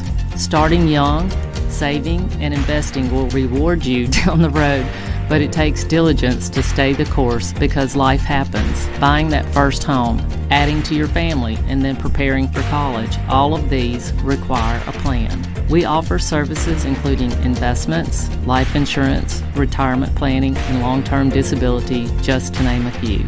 We can also assist you in your tax preparation or planning along with small business services. We are an independent brokerage company with access to hundreds of products. Call me at 318-219-4188 or log into gfapartners.com to set up a free consultation. Our offices are located at 8518 Line Avenue, Suite 103 in Shreveport. Come see us and go Bugs. The Mudbugs will do a lap around George's Pond. Nice to thank their Mudbugs fans after the Mudbugs sweep Amarillo by a final score of 4-2. The Mudbugs 38th win of the season. And boy, big win it was as Colorado is beating New Mexico 3-1. Lone Star continuing to win. They're on top of Corpus Christi 5-2. And El Paso continues to lead Oklahoma 2-0. But this game started off a little bit rough. At 2:30 into the contest, Jack Ivey was able to tip home his 28th of the year from Trout Wine and Nolan Gagnon. And Amarillo's up 1-0. Then they took a 2-0 lead. Trace Day fired home his third of the year from Gerhard and Semeniuk.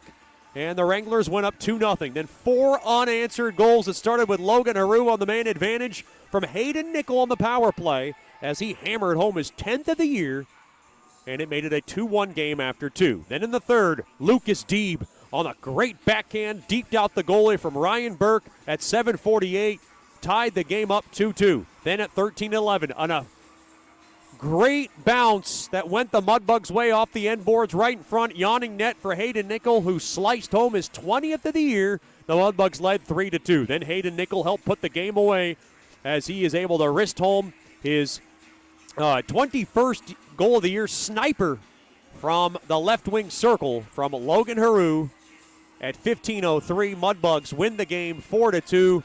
Nikolai Goich picks up his 9th win in net as he only had to make 20 saves on the evening. Mudbugs outshoot Amarillo 38-22. They come away with the win. They're now 14-2 in their last 16 games. Join us next Friday night. It'll be Geeked in America night. The Mudbugs will host the Oklahoma Warriors. 7-11 puck drop. 6:50 with the Landers Dodge Jeep Chrysler and Ram pregame show. Special Captain America themed jerseys will be worn by the players, which will be auctioned off after Saturday's game. You can get your tickets by giving us a call at 318-636-7094 or by logging on to mudbugshockey.com. I'm Chet Yoder signing off from George's Pond in Hearst Coliseum. Once again, your final score.